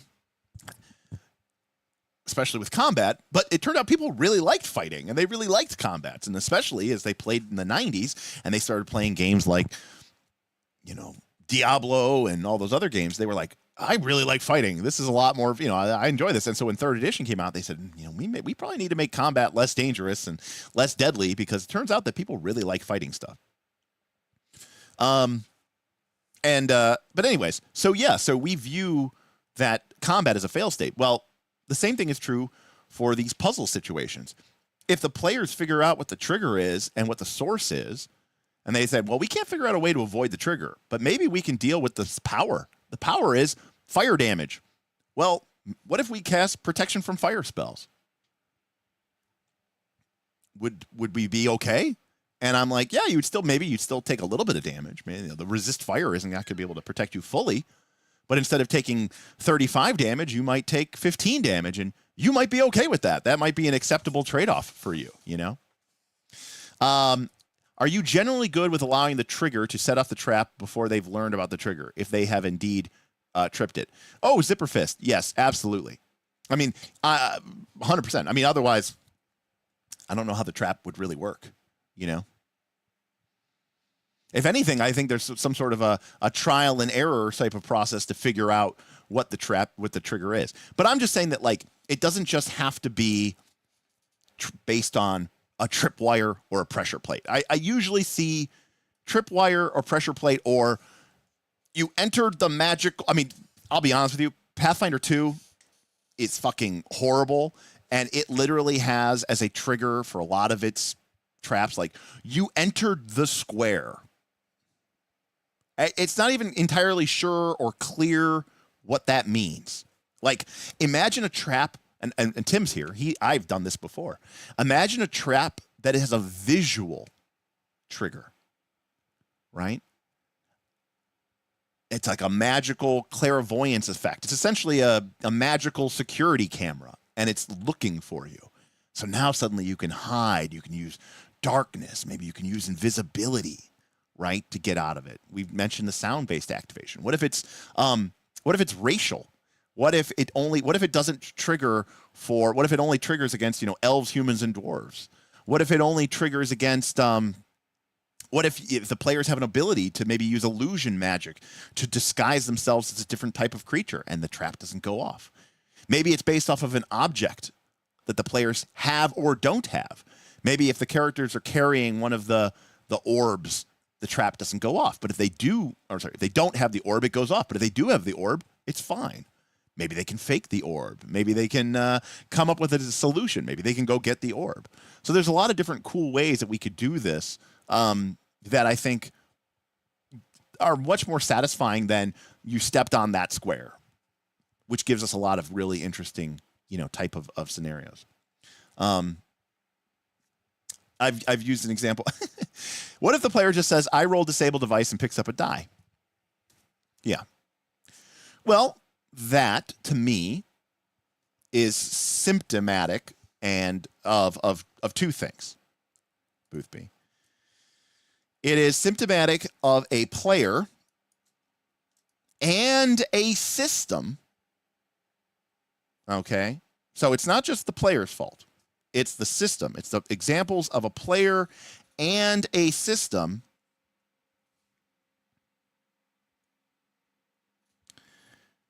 that do not want to engage with the exploration pillar. And between me and you, and I'm so excited, Dennis, that we're going to get to all hang out this week. That is so cool. I was just thinking like, oh man, it'd be cool. Oh, by the way, I must have missed this. Whipplestein, I don't know if Whipplestein's here anymore, but he did send a $20 super chat. Whipplestein, thank you so much. I completely missed that. Said all spells remastered when? Whipple, I've been in such a Daggerheart Shadowdark kick. I kind of forgot about all spells remastered. Yeah, we do need to do all spells remastered. I would say, Whipplestein, that I would probably want to wait another month or so to let more players get more experience at some of the higher levels in remaster from Northern Reaches, because there's a couple of spells that I really had some problems with that I know got changed, and I think they were rank 4 spells, which would be level 7, and I don't think you guys are level 7 yet. So I did want to just say that, but I'm sorry, I did just notice that. What was I going to look at? Oh, how many people are here? Yeah, so I'm used to my 250 people from Daggerheart, and we're down to back down to the 60s and 70s, which is totally fine. Okay, you guys just got to level 7 Jedi this week. Is that right? Yeah, I didn't think you guys were. So that's good, Jedi, because that's actually the level I want to get some people with some experience. So anyways, 2 weeks ago. Wow. 3, 2. Is that right? Man, wow. He's going so fast. Holy shit. I was thinking you guys were level 6 2 weeks ago. Anyways, I guess I missed a whole 2 or 3 weeks. A player who responds that way is, to me, symptomatic of a player who does not want to engage in the exploration combat pillar, and a system, quite frankly, that doesn't want to engage in the exploration pillar. And again, I really want to highlight this and reiterate this again. Part of the reason that the solution to so many things in, say, D&D 5e or Pathfinder 2 is, make a disable device check or make an athletics check. Same thing with social. Officially, the response is make a diplomacy check. And the reason that is the case is because those systems are designed to quickly bypass these two pillars so that you can get back to combat. And that's why in D&D and Pathfinder 2nd Edition, we have skills and abilities and feats that essentially allow us to bypass these challenges, exploration and social, usually with one roll of the die. Maybe 2. But there is no such thing for combat, right? There's nothing in those books that says anything along the lines of, well, just have the party make a group fighter check, and if they succeed, the combat is won. And then we can move on to the more interesting part of the game, which is those social challenges. Or we can move on to the more interesting part of the game, which is going to be exploring the environment and dealing with the environmental challenges like traps and hazards and challenges and puzzles. Yes, Viking, make a defeat monster check. Cool, you good? You done? And that might sound crazy, but that's how I run Blades in the Dark. Because Blades in the Dark doesn't have a combat system. Blades in the Dark has just one universal action roll system. And it covers everything from fighting to talking to jumping off of rooftops. And for me, Blades in the Dark very much is not a fighting game. It doesn't have any really interesting combat rules. It doesn't have any sort of cool tactical flanking and cool resource management that makes the combat an engaging little mini, little sub mini game. No, it doesn't have any of that. So when a fight breaks out between the crew and a rival gang, and people are drawing knives and rapiers on a street, and the civilians are clearing the street, and a couple people are brandishing their flintlock pistols, I basically say, make a group roll, make a group check roll, and we're going to resolve this entire street fight in 1, maybe 2 rolls of the dice as a group check, and that's it. Because there aren't really any systems in place, because the game's like, well, that's not really what the game's about. So my takeaway on this is, when you described a player and a system that they pick up a die and they go, okay, I'm going to make my disable device check against the trap. If that is the system and that is the player, that is their way of saying, I don't care about this part of the game. Now, what do you do with that? I mean, do you force people who don't want to engage with a part of the game to engage with it? I don't know. I don't have a good answer for that. Unfortunately, I do not have a good answer for that. Now, some people might say the solution is to play a game, engine, or system that doesn't have that as an option. The player looks down at their sheet. Where's disable device? Well, that doesn't exist in this game. Because some people will give you what I think is kind of bad information. And not that it's terrible, it's better, but it's really a good solution, which is, we'll just have the player describe how they're disabling the device. Well, that, folks, is what we call FBT, fluffy bullshit time. Because the truth of the matter is, the player can describe whatever they want, but it doesn't really make a difference to the roll. Maybe there's a GM who goes, oh, that's a really good description, I'm going to let you roll with advantage or something like that. In which case, a good idea is supported by that. But for the most part, most of the GMs don't do that. So, especially because most GMs are like, no, I want this to be a test of the character. And that means that they need to roll the dice. So the problem is that you could put those players into a game system that does not have disable device. Right? People talk all the time about Mothership. And how Mothership, which is a game about, evading scary, evil monsters in space, doesn't have a stealth skill. Doesn't have a hiding skill. And the reason it doesn't have a hiding skill and the reason it doesn't have a stealth skill is because it doesn't want that to be an element of the game. Or it doesn't want that to be an element of the game mechanic, because it doesn't want you to be able to deal with that fictionally through the mechanic. It forces a player who wants to hide to describe how they are hiding. Now, that introduces its own problems. I'm not saying that is better or worse. I'm simply saying that game's solution to I just make a hide check is by deleting the hide skill. And so a game like Shadowdark, which doesn't have skills, period, obviously kind of solves that solution in some ways, because you can't just go, I disable device. Now, you could try putting that player into that kind of consistent and see, maybe they'll be like, wow, I got to step up.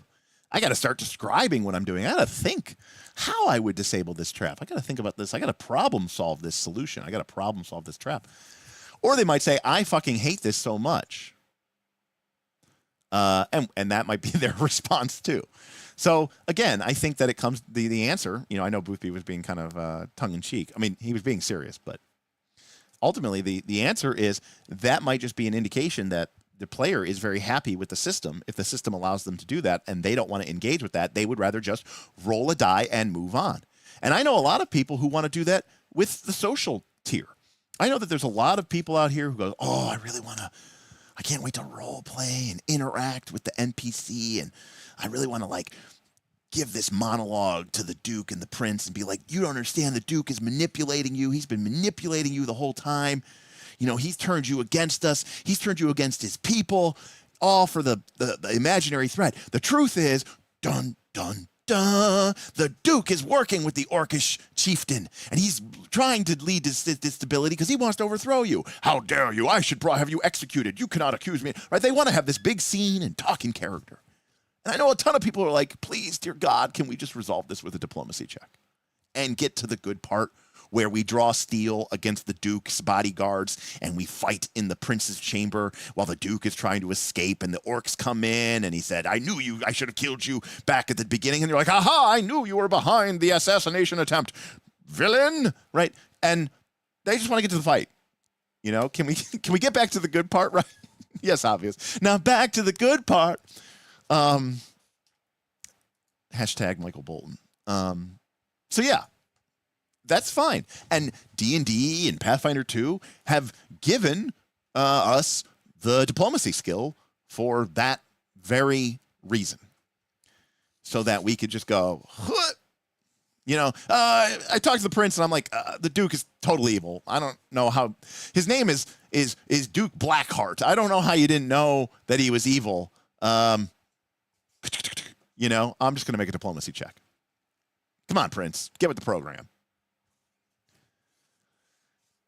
Because some people are going to sit there and there's going to be that one player in your group who's like really just emoting and you're just sitting here going, oh my God, this is so cringe and I can't believe how long this is taking. I can't believe I could have been at home watching anything.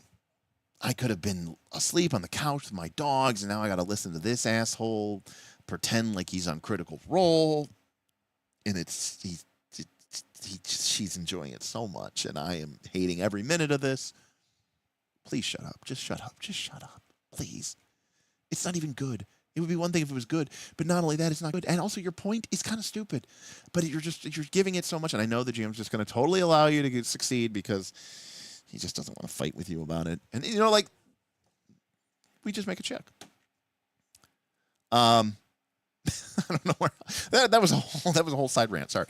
But the point is, the whole, this is why this stuff is kind of cool in Shadowdark specifically. Now, I'm not saying that you couldn't have this stuff in your, you know, your D&D campaign. You couldn't have this stuff in your Pathfinder campaign. But the truth of the matter is these challenges, these hazards, these traps, these puzzles are a lot more interesting when you're playing in a game system that doesn't have the skill systems that people just want to spam at them to overcome the challenge. And I think they're a whole lot more interesting, and I think it's a lot more, you know, it's a lot better. Yes, plus 1 XP for emoting frustration. I am emoting frustration.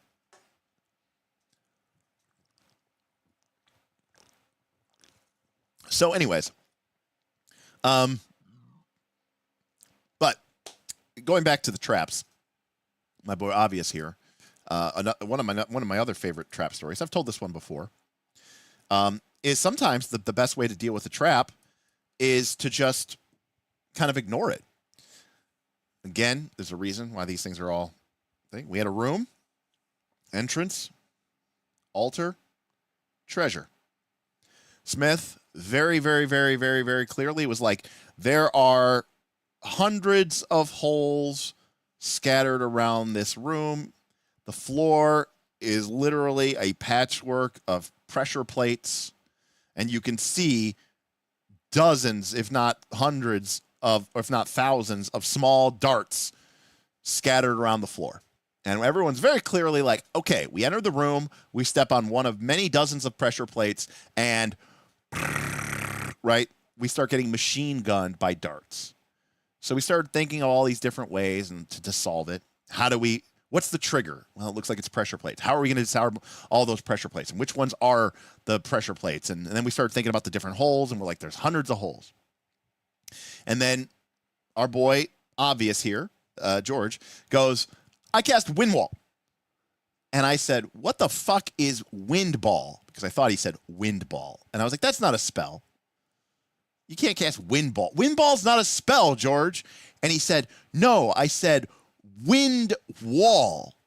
And I said, Wind Wall? What does that do? And he goes, Wind Wall creates a 200-foot long, completely shapeable wall, curtain of air, of rushing air that, according to the spell description, automatically defeats all darts, arrows, slings, and any non-siege or giant thrown boulder.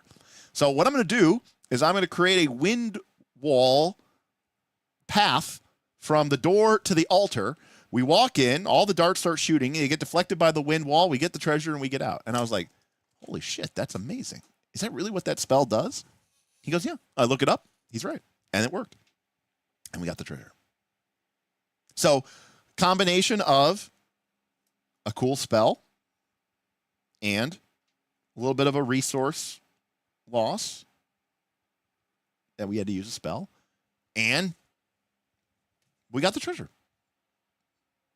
Solution. And it's weird because King Hodop, that is also part of that. That's the YOLO solution. How much damage could it possibly do? What are these things doing? D4? All right, I've got damage reduction 2 dash. So I'm probably only going to take 1 or 2 points of damage. It at most of the time it's going to do 0. I just walk in, I'll just take the hits. You know? Junk Bucket, what's up? You like my mad murder investigations? What I need to know is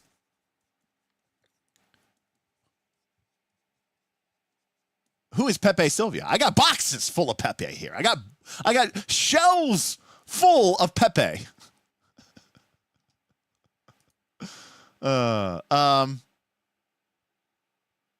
Right. When in doubt, use a mount spell. Have the mount go in there. Have the imaginary sort of summon. Is it real? We're not sure. Probably not. Horse, and just have it get shot up. Zipperfist says, players who want to play the game you all agree to play seem to be very key here. But Zipperfist, I think that's pretty true of almost any sort of activity. Like, if I say, hey, we're going to play baseball, and a bunch of people show up in padding and helmets, and they're ready to tackle people at first, you know, it's we're going to have a problem, you know. I pretty much every activity that involves, you know, coordination and cooperation revolves around that core fact, right? Which is that we are agreeing to play the game that we all heard. But Zipperfist, you might make an actually really unintentionally. Maybe this is your point. You may actually make a really good point, which is that unfortunately in TTRPGs, it is often not the case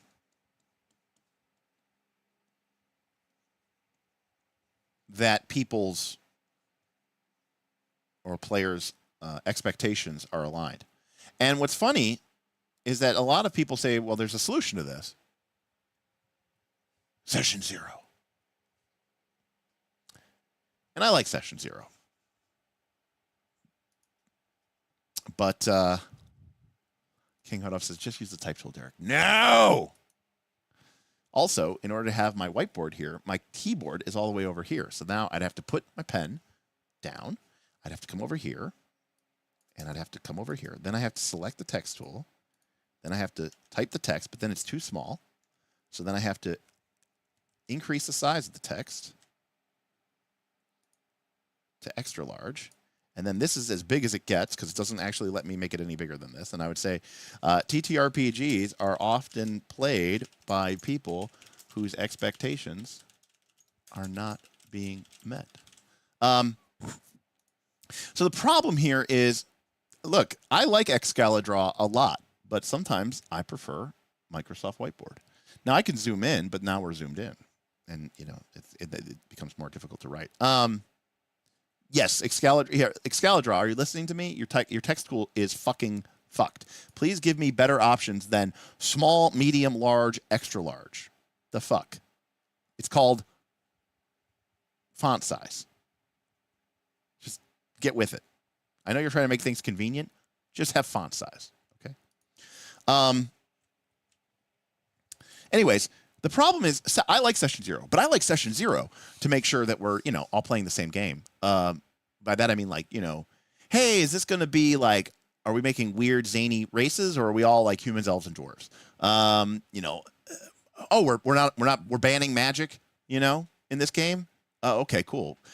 The problem is Session 0 is almost never going to cover things like, How do you feel about single spells solving, issues? How do you feel about the GM kind of not allowing single skills to, readily solve problems, and et cetera, et cetera, et cetera? Like, those are the things that just don't come up in session 0. It's just not realistic that it's going to come up in session 0.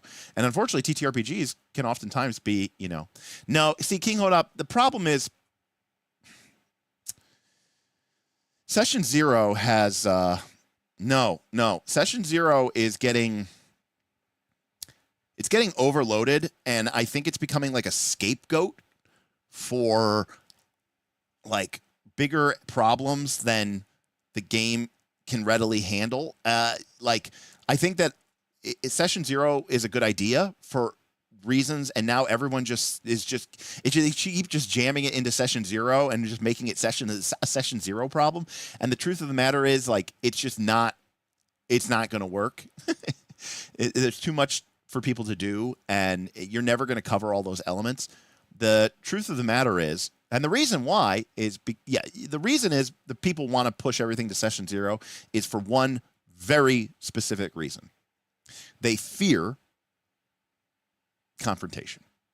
The truth of the matter is you should play the game, and at some point, a session or two in, a player is going to have a problem, and then you're going to have a conversation with them like an adult, and then they're either going to be okay with it and be an adult about it and not be a pouty bitch about it and change their expectation and play like that way going forward, or you're going to come to an impasse and they're going to say it probably would be best if you did not play in this campaign anymore.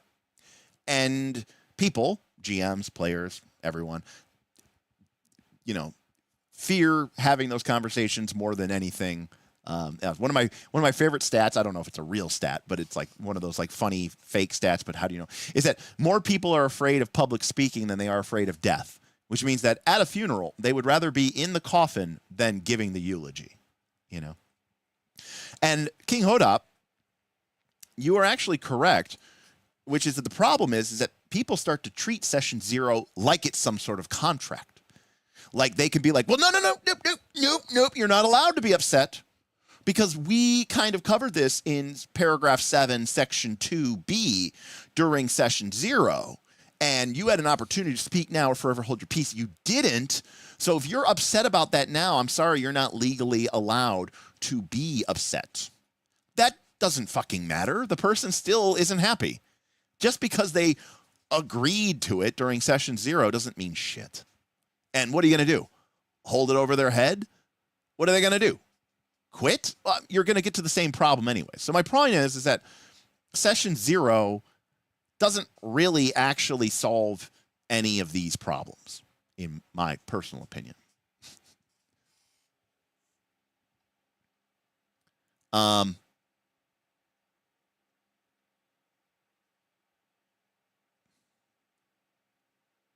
Right, exactly, Nilbog. You should definitely have anticipated every potential problem at session 0. No, I know you're being facetious. But as an example, King Hodop, you are currently playing in the Torchbearer campaign because we had 2 people who were playing in the Torchbearer campaign who, after playing it for, a couple of sessions, said, the style, the pace, the nature of the gameplay isn't for me, and I'm okay stepping away. And that's like, my hat is off to them, Don't, it's like the parents who stay together for the kids. You're not doing them any favors most of the time.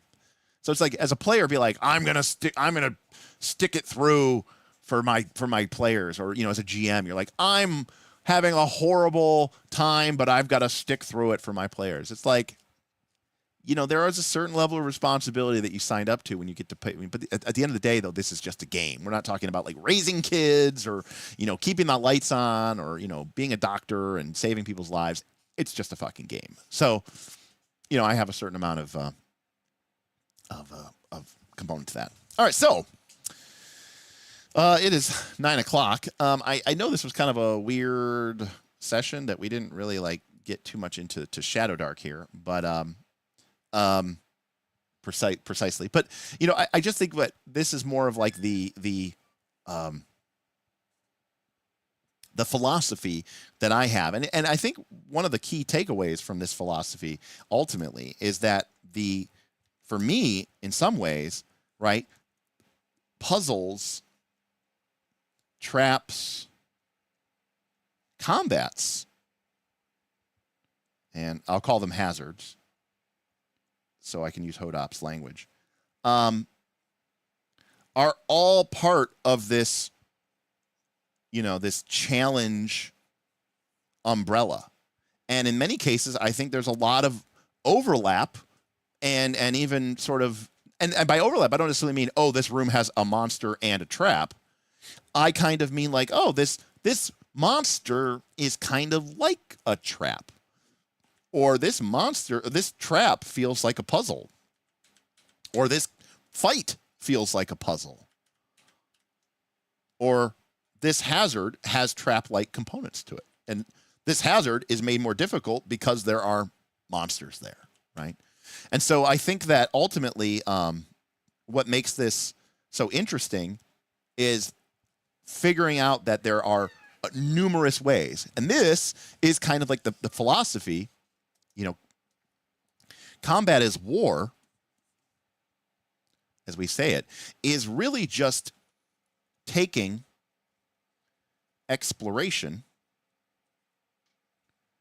and merging it with combat and kind of making them the same thing.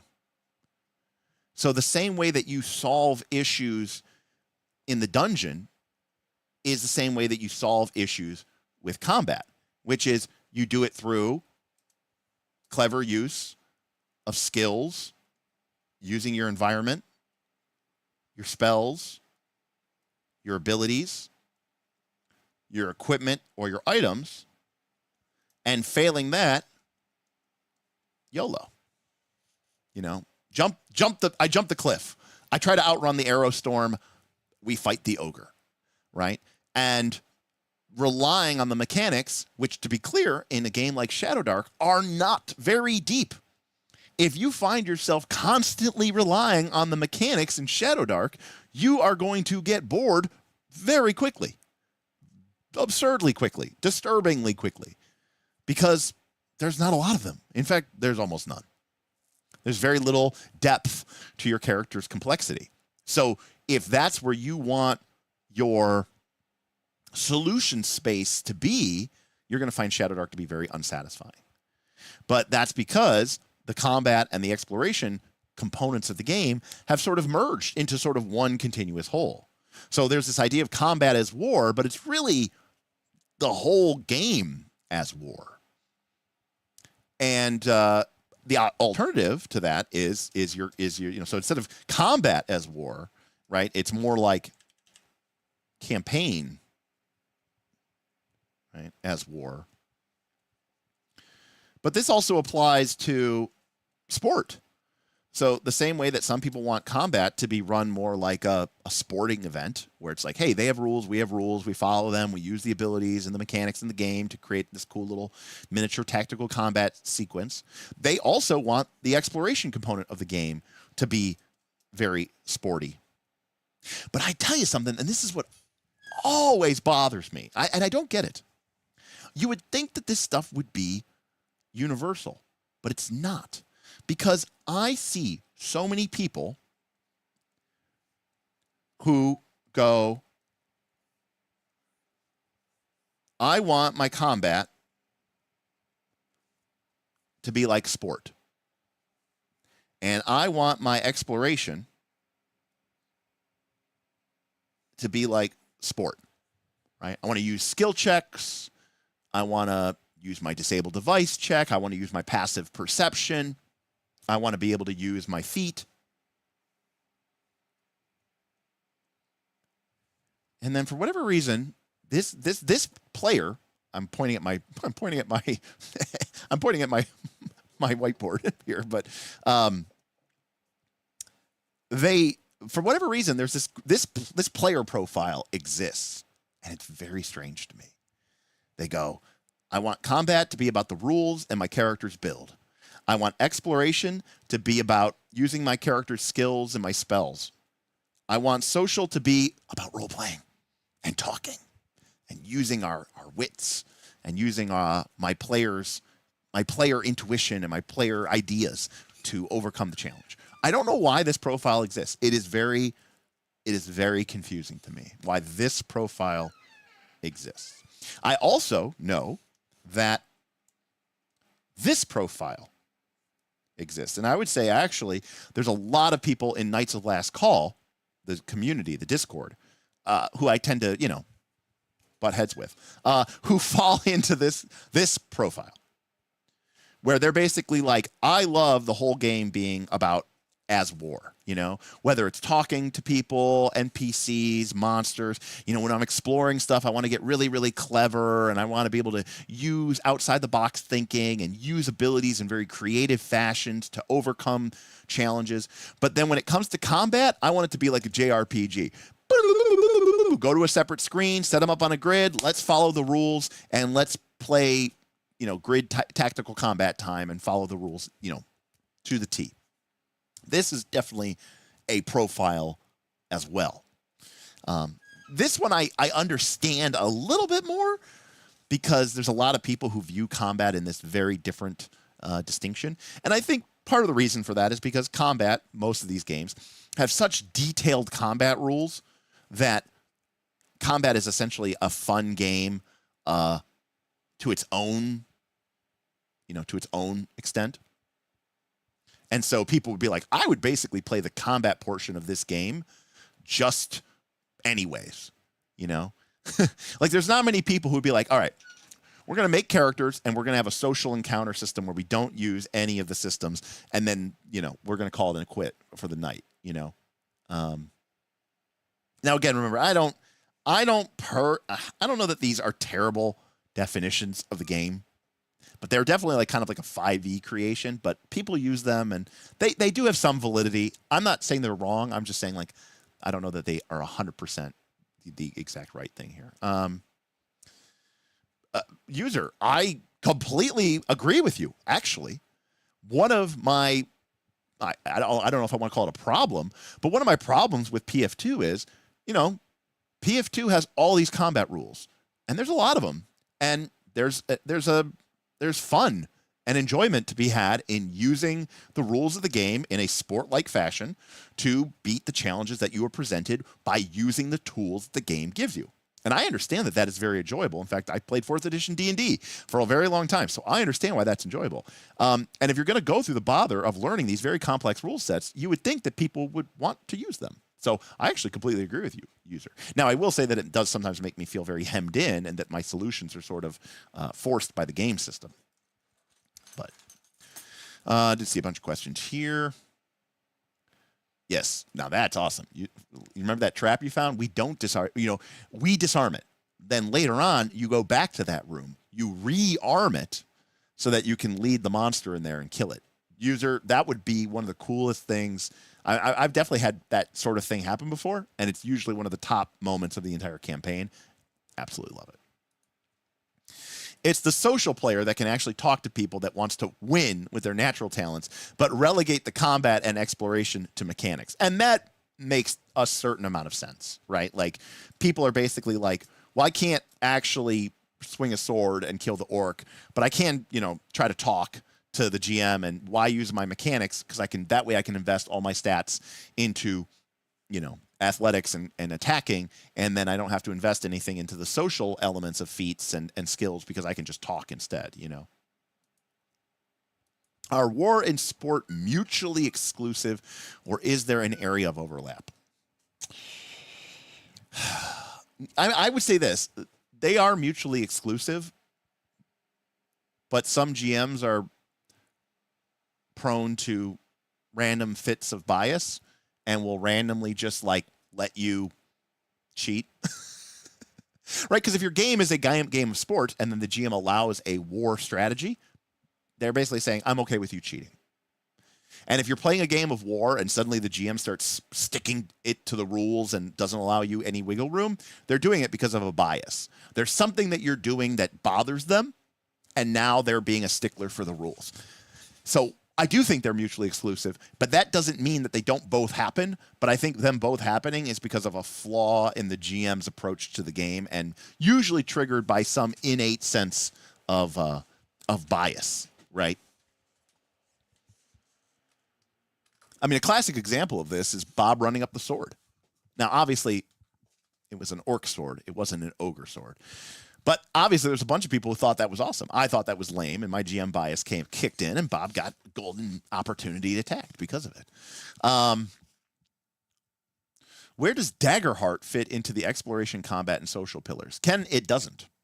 Because Daggerheart doesn't really have different modes of play. Not really. There is no combat system. The combat system is the same as the exploration system, which is the same as the social system. So it kind of defies that a little bit, because the system that you use to resolve combat is the same system you use to resolve exploration, is the same system you resolve social. I will say that a lot of your domain powers tend to be combative in nature, but the game is also about combat. It's very open about that. So I would say that the game, Daggerheart, still does have a focus on combat, but it doesn't have the kind of distinctive elements that many games have, because it doesn't have an initiative order, and it doesn't have the kind of restrictions on abilities that you would have in a normal game system. So it kind of really blurs the line between them. Switchback says, I like separate combat because it feels like a mode switch that resets my attention. Switchback, I've actually heard that description before.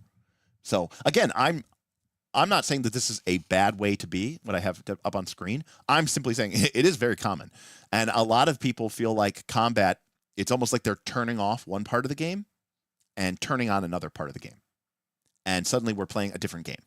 You know, it's almost like we're playing a game within the game. Does that make sense?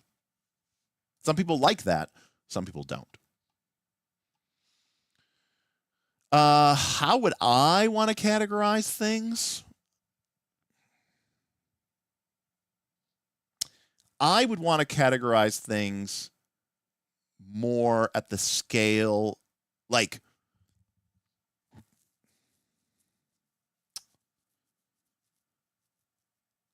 you know, to a certain extent, like, kind of like Blades in the Dark a little bit, where it's like, what is the level of action? What does a check represent? Like, you know, montage sequences versus discrete actions. That's what's more interesting to me. So it's like, for me, it's kind of more of like, you know, are we on a scale, you know, of seconds, or are we on a scale of minutes, or are we on a scale of hours, or are we on a scale of, you know, of days or weeks? You know, that's terrible. Hours. That kind of idea. And having that change the mechanical interface is interesting. So again, you know, Blades in the Dark does this. Daggerheart does this kind of, sort of, to a certain extent, with the distinction between action rolls versus short rests versus long rests versus extended sequences, which I think is interesting. Do you think that a game that has some in the war category and some in the sport category somehow work better for longer campaigns? No. I don't think so. I don't know what you mean by, I don't know if I actually understand that question.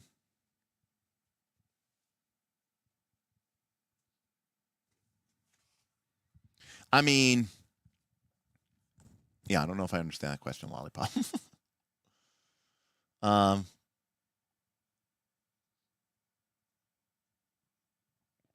Sure, you know, check, challenge, conflict. It's kind of like, I could that's actually kind of what I was kind of talking about, King Hodop, in some ways. How much are you abstracting this roll?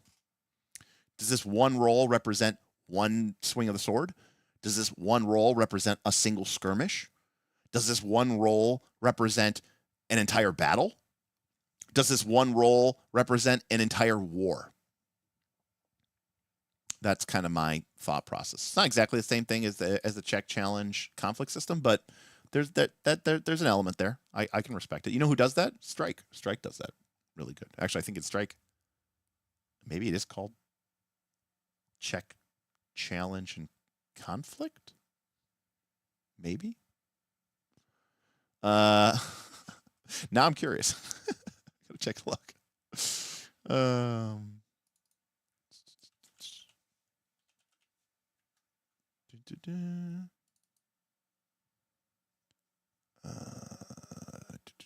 All right. So it's definitely called conflict.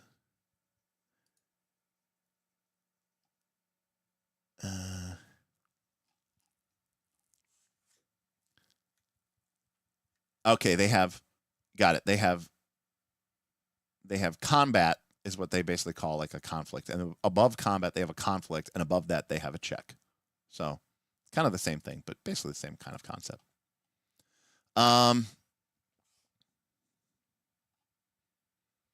If video games can have different game loops and mechanics within the same game, I don't see why tabletops can't. Well, they can, Switchback channel.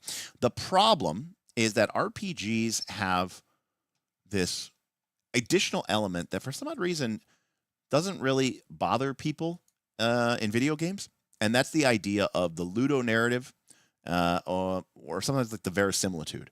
So the idea is that there's this need, for whatever reason, in tabletop role-playing games for things to feel more real and more okay than they do in video games. And the best example I can give of this is I don't know how many people have played a video game, a lot of people, really enjoyed it, thought it was challenging, enjoyed the challenge, thought the story was really cool, was really great, and really appreciated it. And probably died or wiped a number of times and then had to reload their game and try again. And had no problems with that. It didn't ruin the game for them.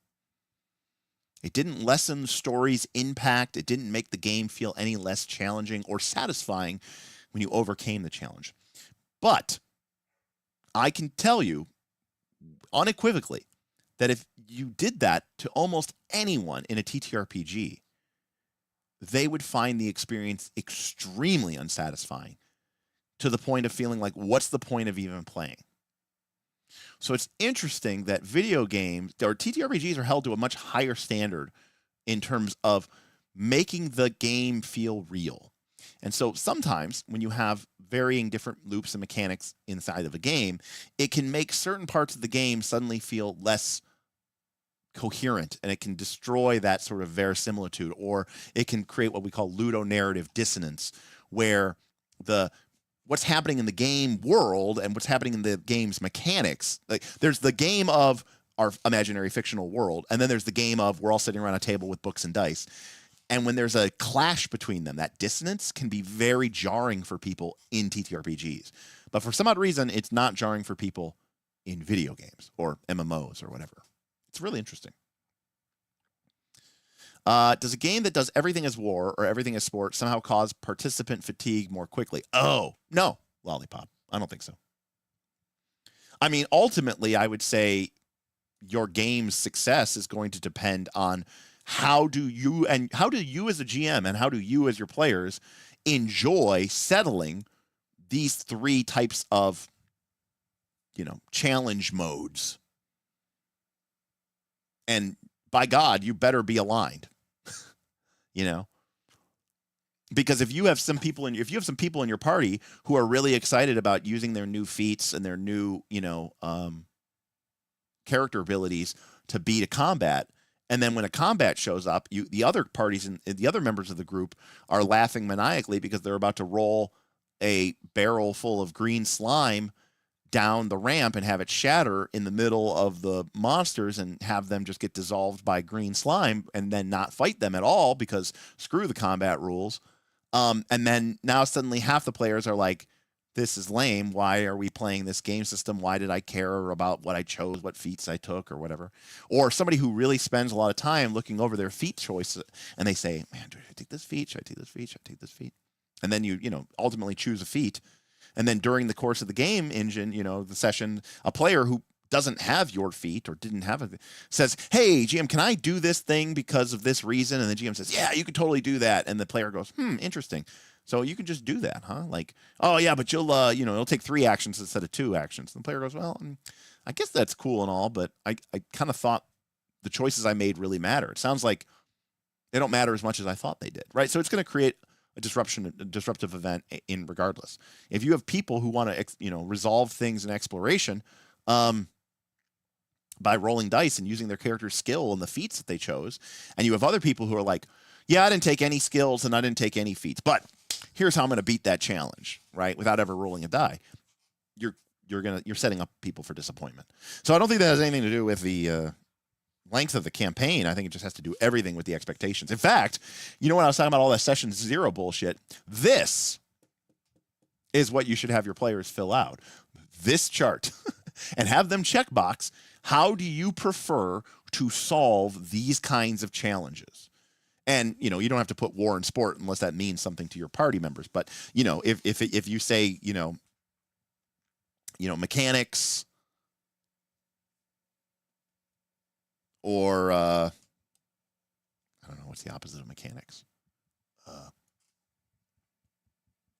don't know. Ideas. I don't know exactly what the right word is to use there, but how do you want to beat combat? Do you want to beat combat using the rules and the mechanics?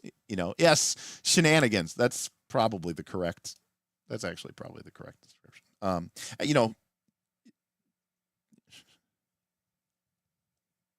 Shenanigans. There we go.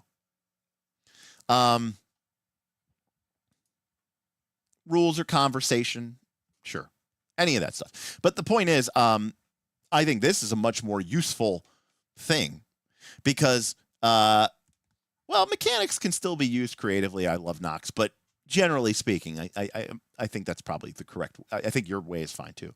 But if you get, 3 members of your party who all fill out the chart like this, and then.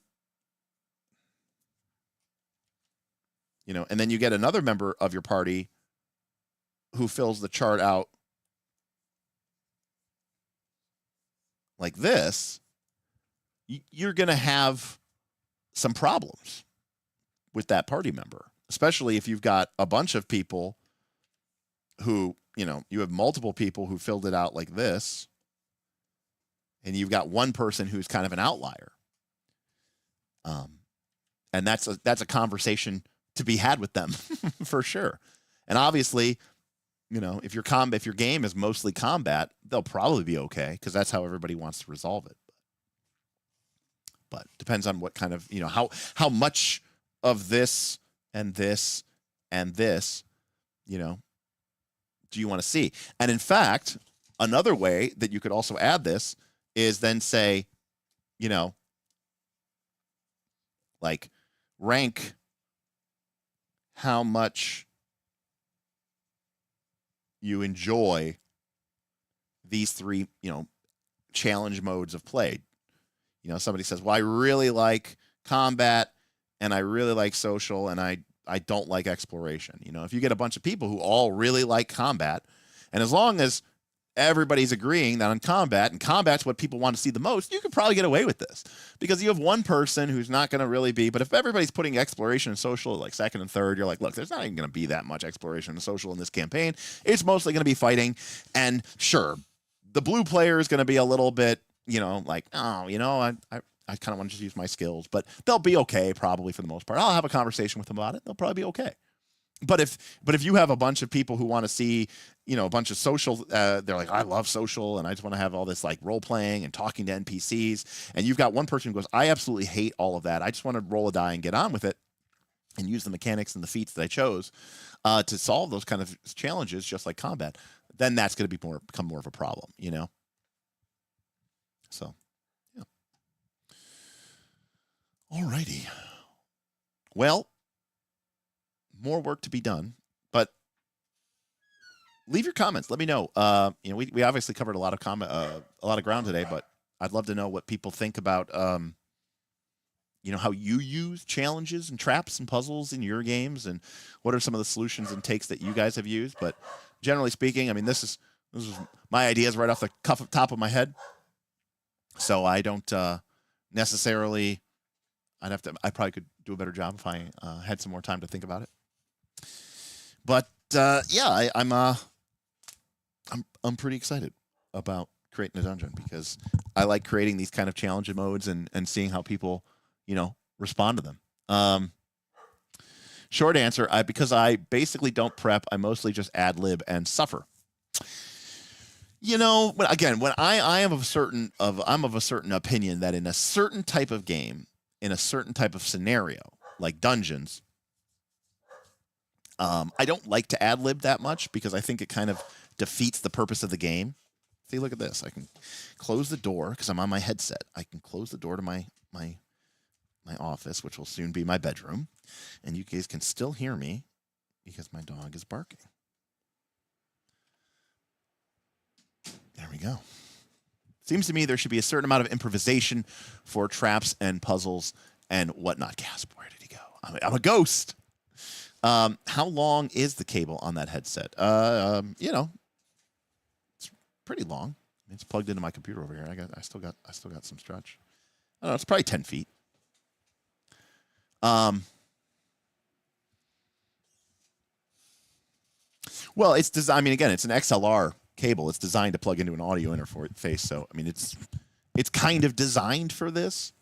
And again, it's kind of pricey, but I think potentially, depending on how we set things up for the studio, we'll have to see how things are going to go.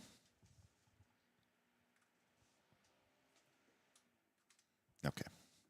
I understand low prep games are appealing, but I just don't understand how people pull them off without heavily fleshing out the setting. Vibes, Mateo. Just vibes, my friend.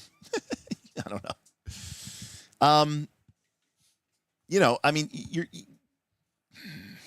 practice makes perfect, I guess. I mean, I guess it depends on how confident you are in your ability to come up with interesting challenges. I have said before many times, my key to running a solution, my solution to running low prep, no prep games is I steal from books, movies, and television constantly, and or tropes, because you know what, they work, and my players don't care, and I don't care that I'm like, I saw this in Willow. Okay, I'll deal with that. Like I love that movie. So comic books, TV shows, movies, stories. I just kind of repurpose things that I have seen and enjoy and from other forms of media, and I just kind of, go with the punches. Again, I've said this before. I am not a fan of what's it called? The Last Jedi. What do they call it?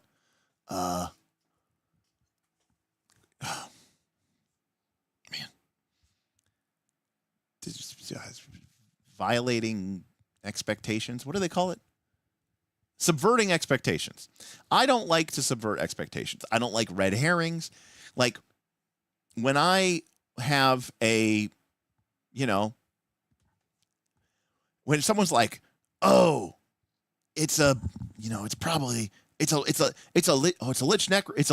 or it's an undead. They're probably like some sort of evil necromancer, and they're going to be surrounded by crackling dark energy." 99% of the time, they are a lich necromancer surrounded by dark energy. Like I'm not gonna be like, "Oh, subvert expectations. He's actually the good guy. Oh, look at that. His power are rainbows and unicorns. You didn't see that coming." I just don't find that kind of style of play very enjoyable. Sometimes, very rarely, it'll come up, but it is by far the exception rather than the rule. So I really, I really lean into that. How bad would it be to use that headset if you don't have air conditioning in the summer? Why don't I have air conditioning in the summer, Lollipop? Is there a reason I don't have air conditioning in the summer? Because if I don't have air conditioning in the summer, I'm not going to be comfortable regardless of my headset or not. Don't you usually still need to prep tools to do low prep, no prep games? I don't. 99% of the time. Most of the time I don't.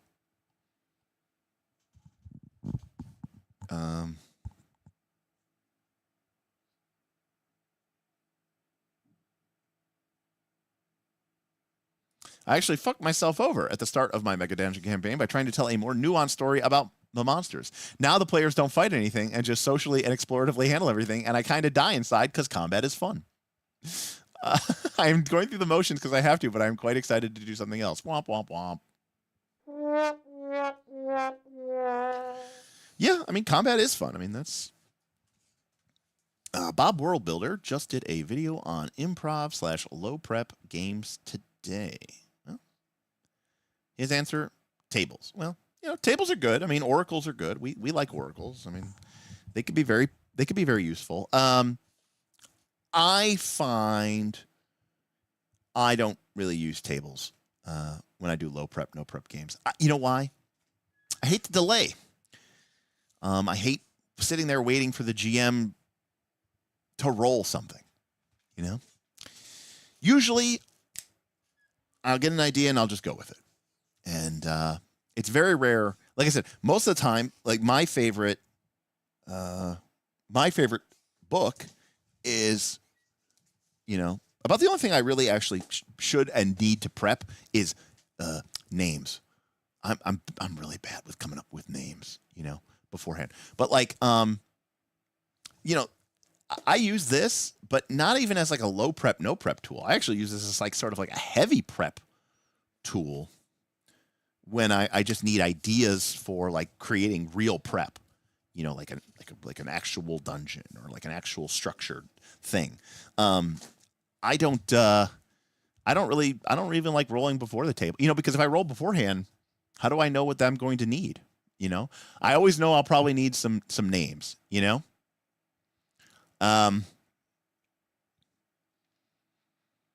know what, Mateo? I mean, nothing is real until it is in a low prep, no prep game. And I mean, obviously you need to respect the fiction and go with the flow with that. But honestly, a lot of times I just make it up and I just wing it and we go from there.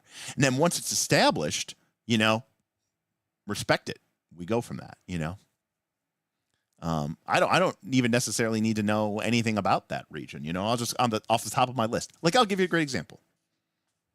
Trope that's so tropey, right? You're going through a forest and I don't know, something happens, and then suddenly there's an ambush and there's gnolls, but there's a complication, and I'm like, the gnolls are fighting the gnolls are in competition with a circle of druids. Oh, druids and gnolls fighting over the woods. Well, that seems very tropey and stereotypical. Yep. I don't need to roll on a thing. I'll just pick something that feels right and no one's going to question. And everyone's going to go, that makes sense, Yes, and, one of our order is evil, and now they are leading the gnolls. Are they a lich necromancer? Possibly, I just, I don't try to do anything that's so, maybe that's my greatest strength. Tim is here. Maybe he can confirm this or deny this.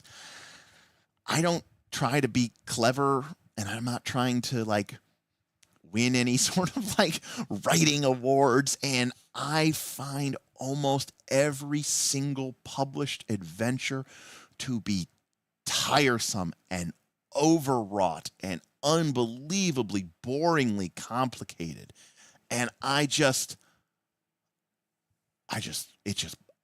boggles my mind how so many people expect for these TTRPG adventures to just be, these like works of art, and I don't give a shit about any of that, I just don't give a shit about any of that.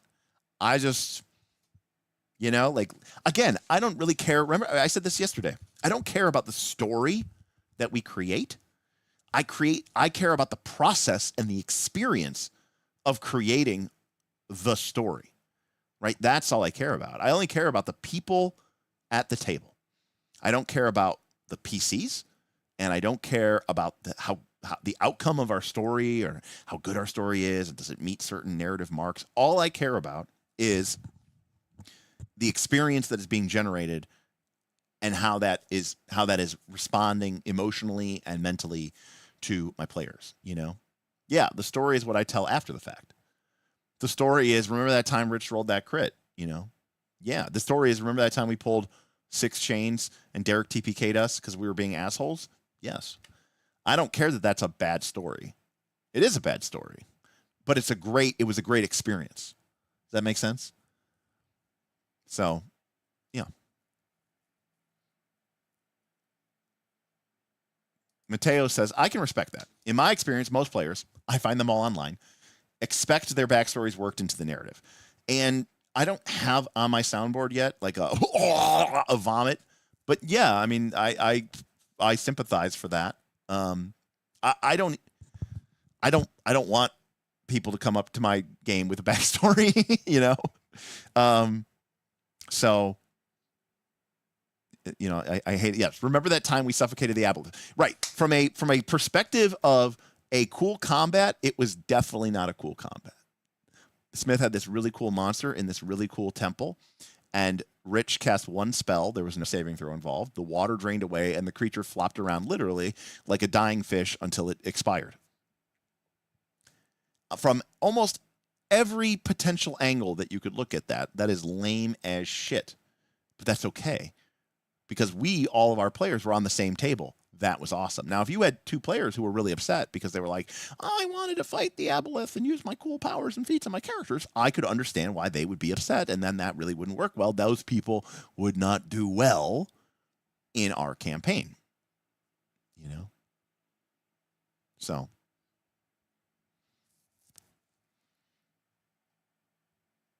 Mateo, King Hodop recommends the Daggerheart backstories because it's fucking amazing. Just 6 questions, 3 about something cool that has big applications that are not explicitly spelled out, and 3 other CCs. Right. You know, the thing is, for me, I've said this before, but for me, I still think my favorite, if you want to create backstory, and I'm not saying that you shouldn't, but if you want to create backstory, I still think the best way, the coolest way to do it is with the backstory cards that you can't buy anymore. Because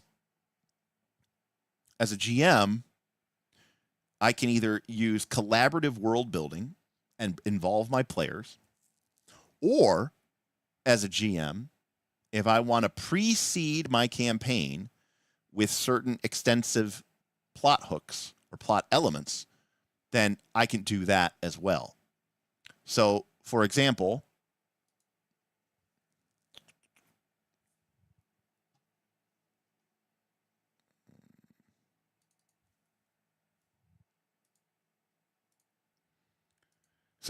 this was our Fabula Ultima campaign creation. And we created this grid collaboratively as a group, but I could have preceded this by being like, hey, look, these are the 3 groups that I want to be important in my campaign. These are the 3 places that I want to be important in my campaign. These are 3 individuals that I want to be important in my campaign. These are 3 events that have occurred that I want to be interesting and important in my campaign. And this guarantees that the party will then have connections to those things, because you know, I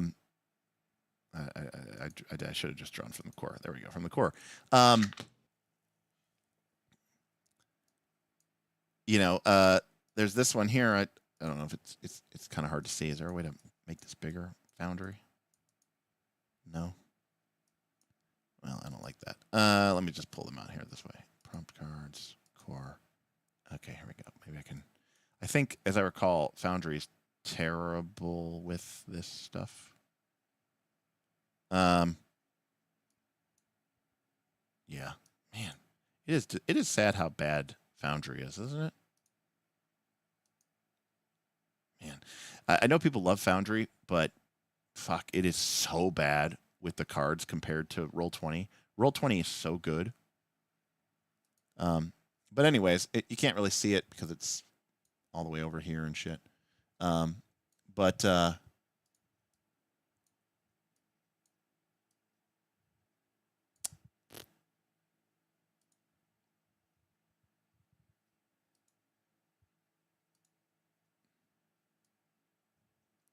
interesting. I don't know why I can't. There we go. So like, you know, I drew this. You, PC, and individual had a 3-way standoff, and you were worse for wear afterwards, but you got something out of it. What did you get, and what did it cost you? You know, and that's really interesting because now me and another PC in the group are going to have a connection to, say, you know, Zoran Kale or Solvar Dane. And now, sure, we're building up backstory elements, but we're doing it as a group. We're doing it as part of, you know, quote unquote session 0. But we're also tying you in to NPCs or locations or groups or events that I already, as a GM, wanted there to be, to have it to be part of the campaign. So when the next player goes and says, you and, again, one of the other PCs, there's a process for determining which one randomly, worked to undermine or directly combat one of group's machinations. What did the conflict cost you? What did it cost that group? And so, like, I can click here in the group is the Empire, and I can click PC, and I don't know which, the PC to my right.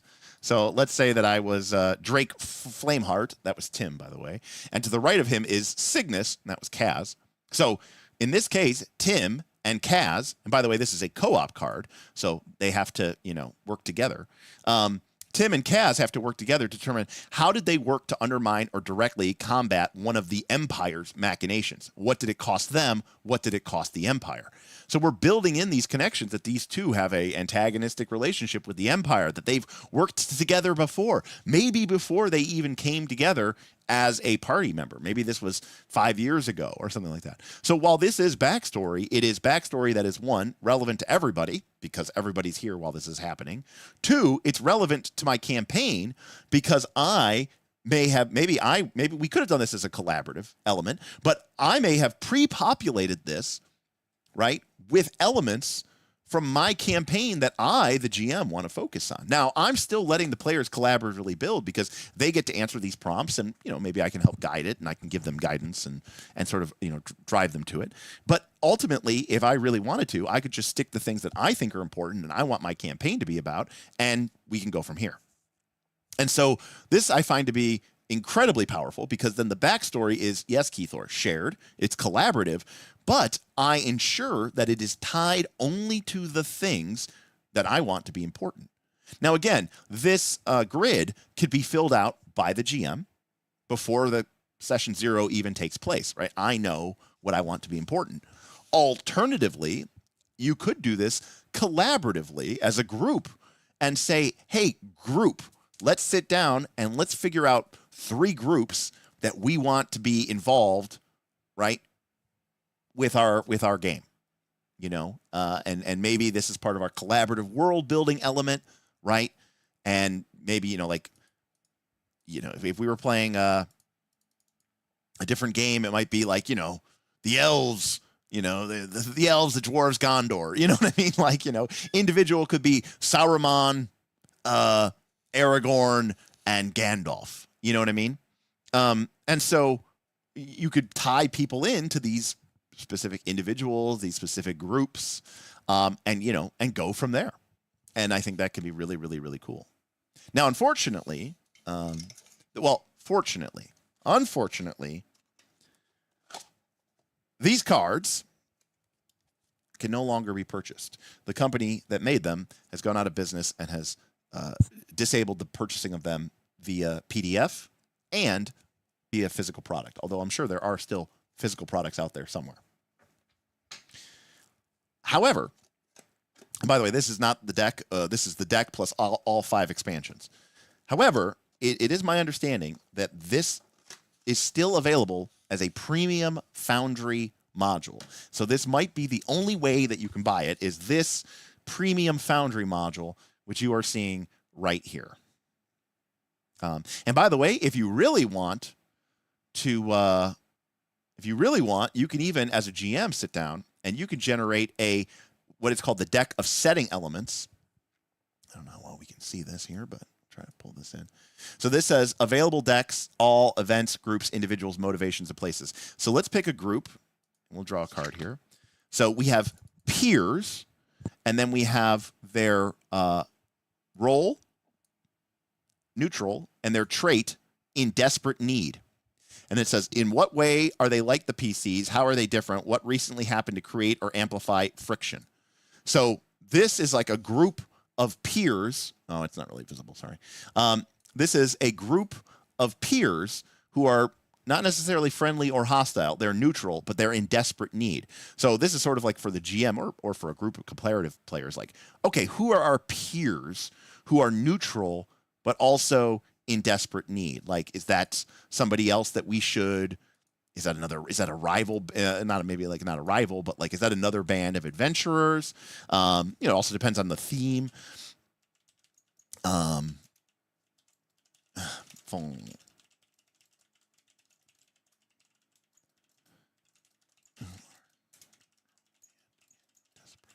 This is also where Foundry can be really, really cool. So I just typed in, create a TTRPG group that falls under the category of peers to the PCs who are neutral and in desperate need. And it came up with the Hollow Ember Company, an adventuring company with a theme of desperation, pride, and shared fate. Their current state is that they are stranded, fractured, and running out of time. So, like, you could create that, and then, you don't have to, like, create a ton of detail about this, right? Your players and you can do that when you sit down together and just do this. Oh, yes, I'm sorry. I typed that into ChatGPT, and then this is where ChatGPT can be very cool and useful because it can give you and by the way, one of the reasons that I find ChatGPT to be useful for this type of thing is because ChatGPT tends to give you various stereotypical tropey shit, and I actually think that's great. So if I want an event, and we draw an event. It's a celebration. It's a large party festival used as a diversion. And let's see here. In the context of a fantasy campaign. So I'm just curious what it is. I just took a screenshot of the card, and it created, and I created the role and the trait, which was a large party or festival uses a version, and it's the Emberlight Revel. It is an extravagant public celebration held annually in the capital city of Caelbryn, said to commemorate the rekindling of the great Pyreloom beacon, a sacred flame said to protect the city from ancient evils. Lavish parades, endless feasts, and fire dancers fill the street for 3 days. To the common folk, it is a cherished time of joy and unity, but to the ruling council, it is something else entirely. The hidden truth. So anyways, like, that sounds super tropey. I love it. So again, I mean, I don't think ChatGPT is very good if you actually want something like clever and novel. But if you want something tropey and stereotypical, it's pretty good for that. Anyways, I don't remember how we got in this context, but I actually just tried to use the Foundry module. The Foundry module is great, Pumpkin. I can't believe you didn't figure it out. It's great. It's got like pre-built macros and everything, like down here on your macro bar, you've got these macros, so you can just draw a card, you can roll the backstory die, So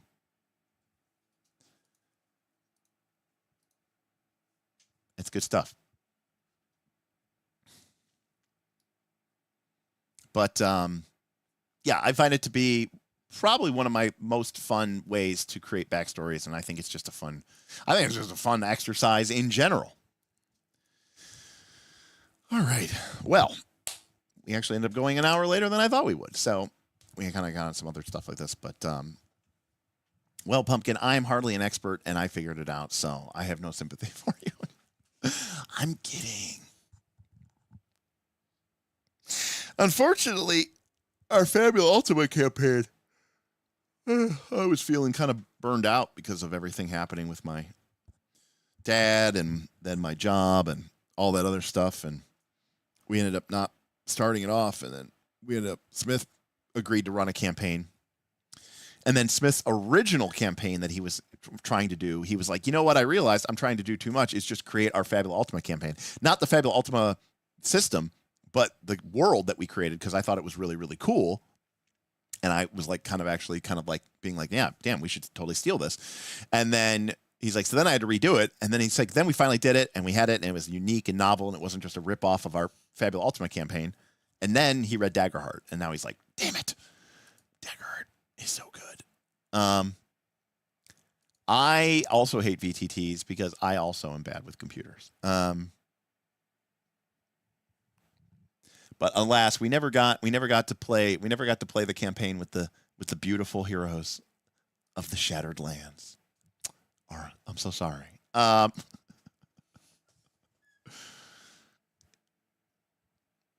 right. It's a poll time, because why not?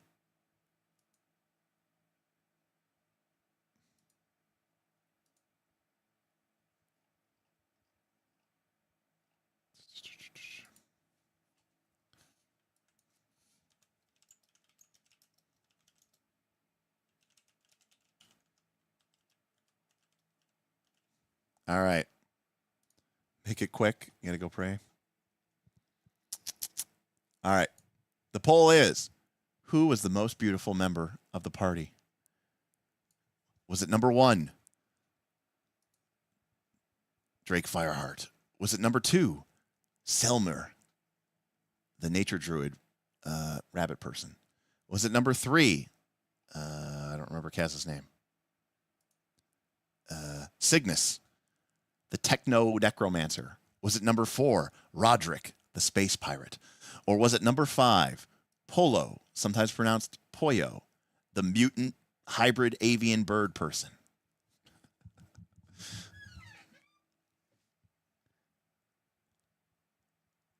He's a rabbit? Damn disappointing. Yes, he is a rabbit.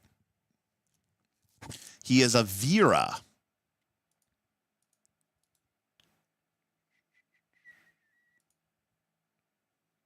That's his token. That is Smith's character.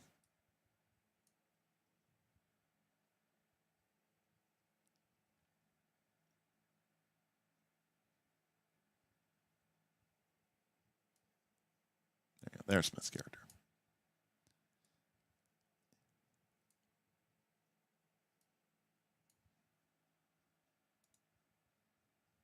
Ooh. I got to admit, though, man, the Fabula Ultima module is so cool. Like, just the way that it's like set up with all of its like highlighting things and all the cool powers and abilities, and it's so cool. Pirates are very in right now. Space pirate.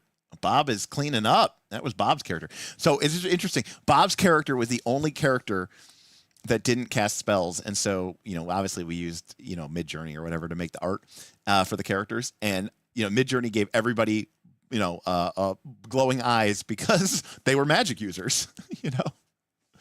Jackal Tormoons. Yes, it is the same race as Fran. It's a Vera.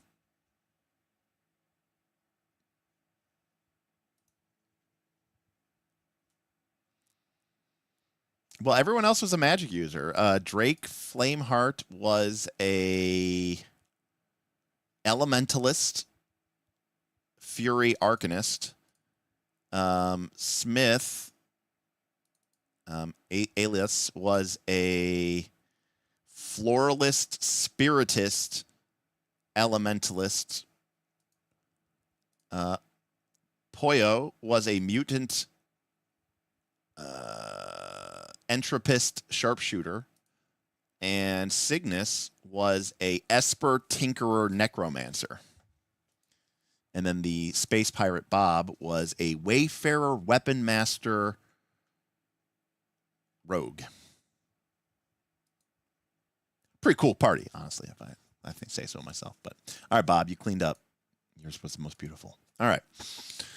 What do you think of pre-generated PCs? I found them easier to roleplay for some reason. Bennett, I despise pre-generated PCs but they're very useful. But Bennett, part of the reason I despise pre-generated PCs is I don't really like one-shots. So, yeah.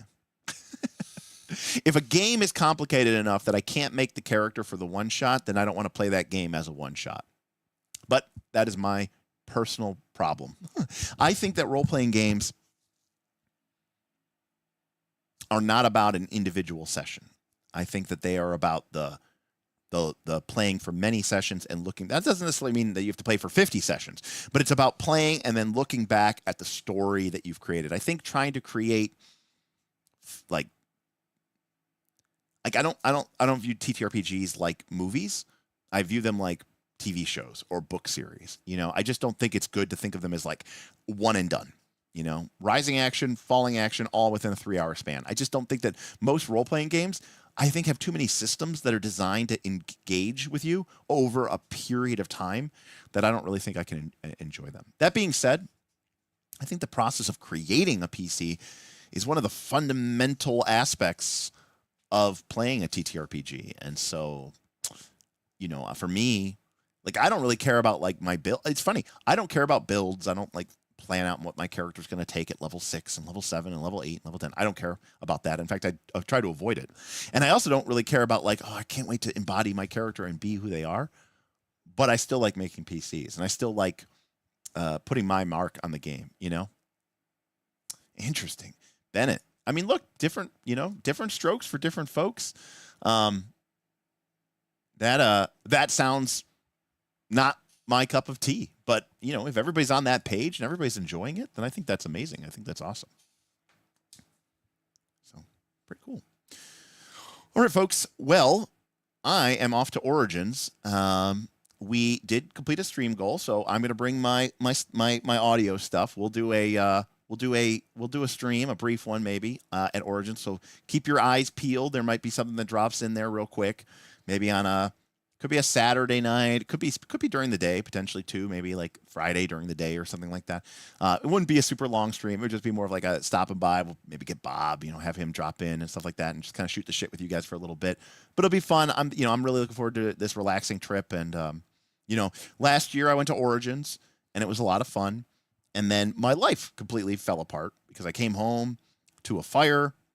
And then I came home to a fire, and then I went to the emergency room, and then my insurance didn't cover the fire, and then I started suffering from panic attacks, and then I was in the emergency room 3 more times, and then I went to like 17 doctors, and then my dad got sick, and then my dad died, and then my dog needed surgery, and then my foster dog that we took in needed surgery, and then my dad died, and then I got laid off.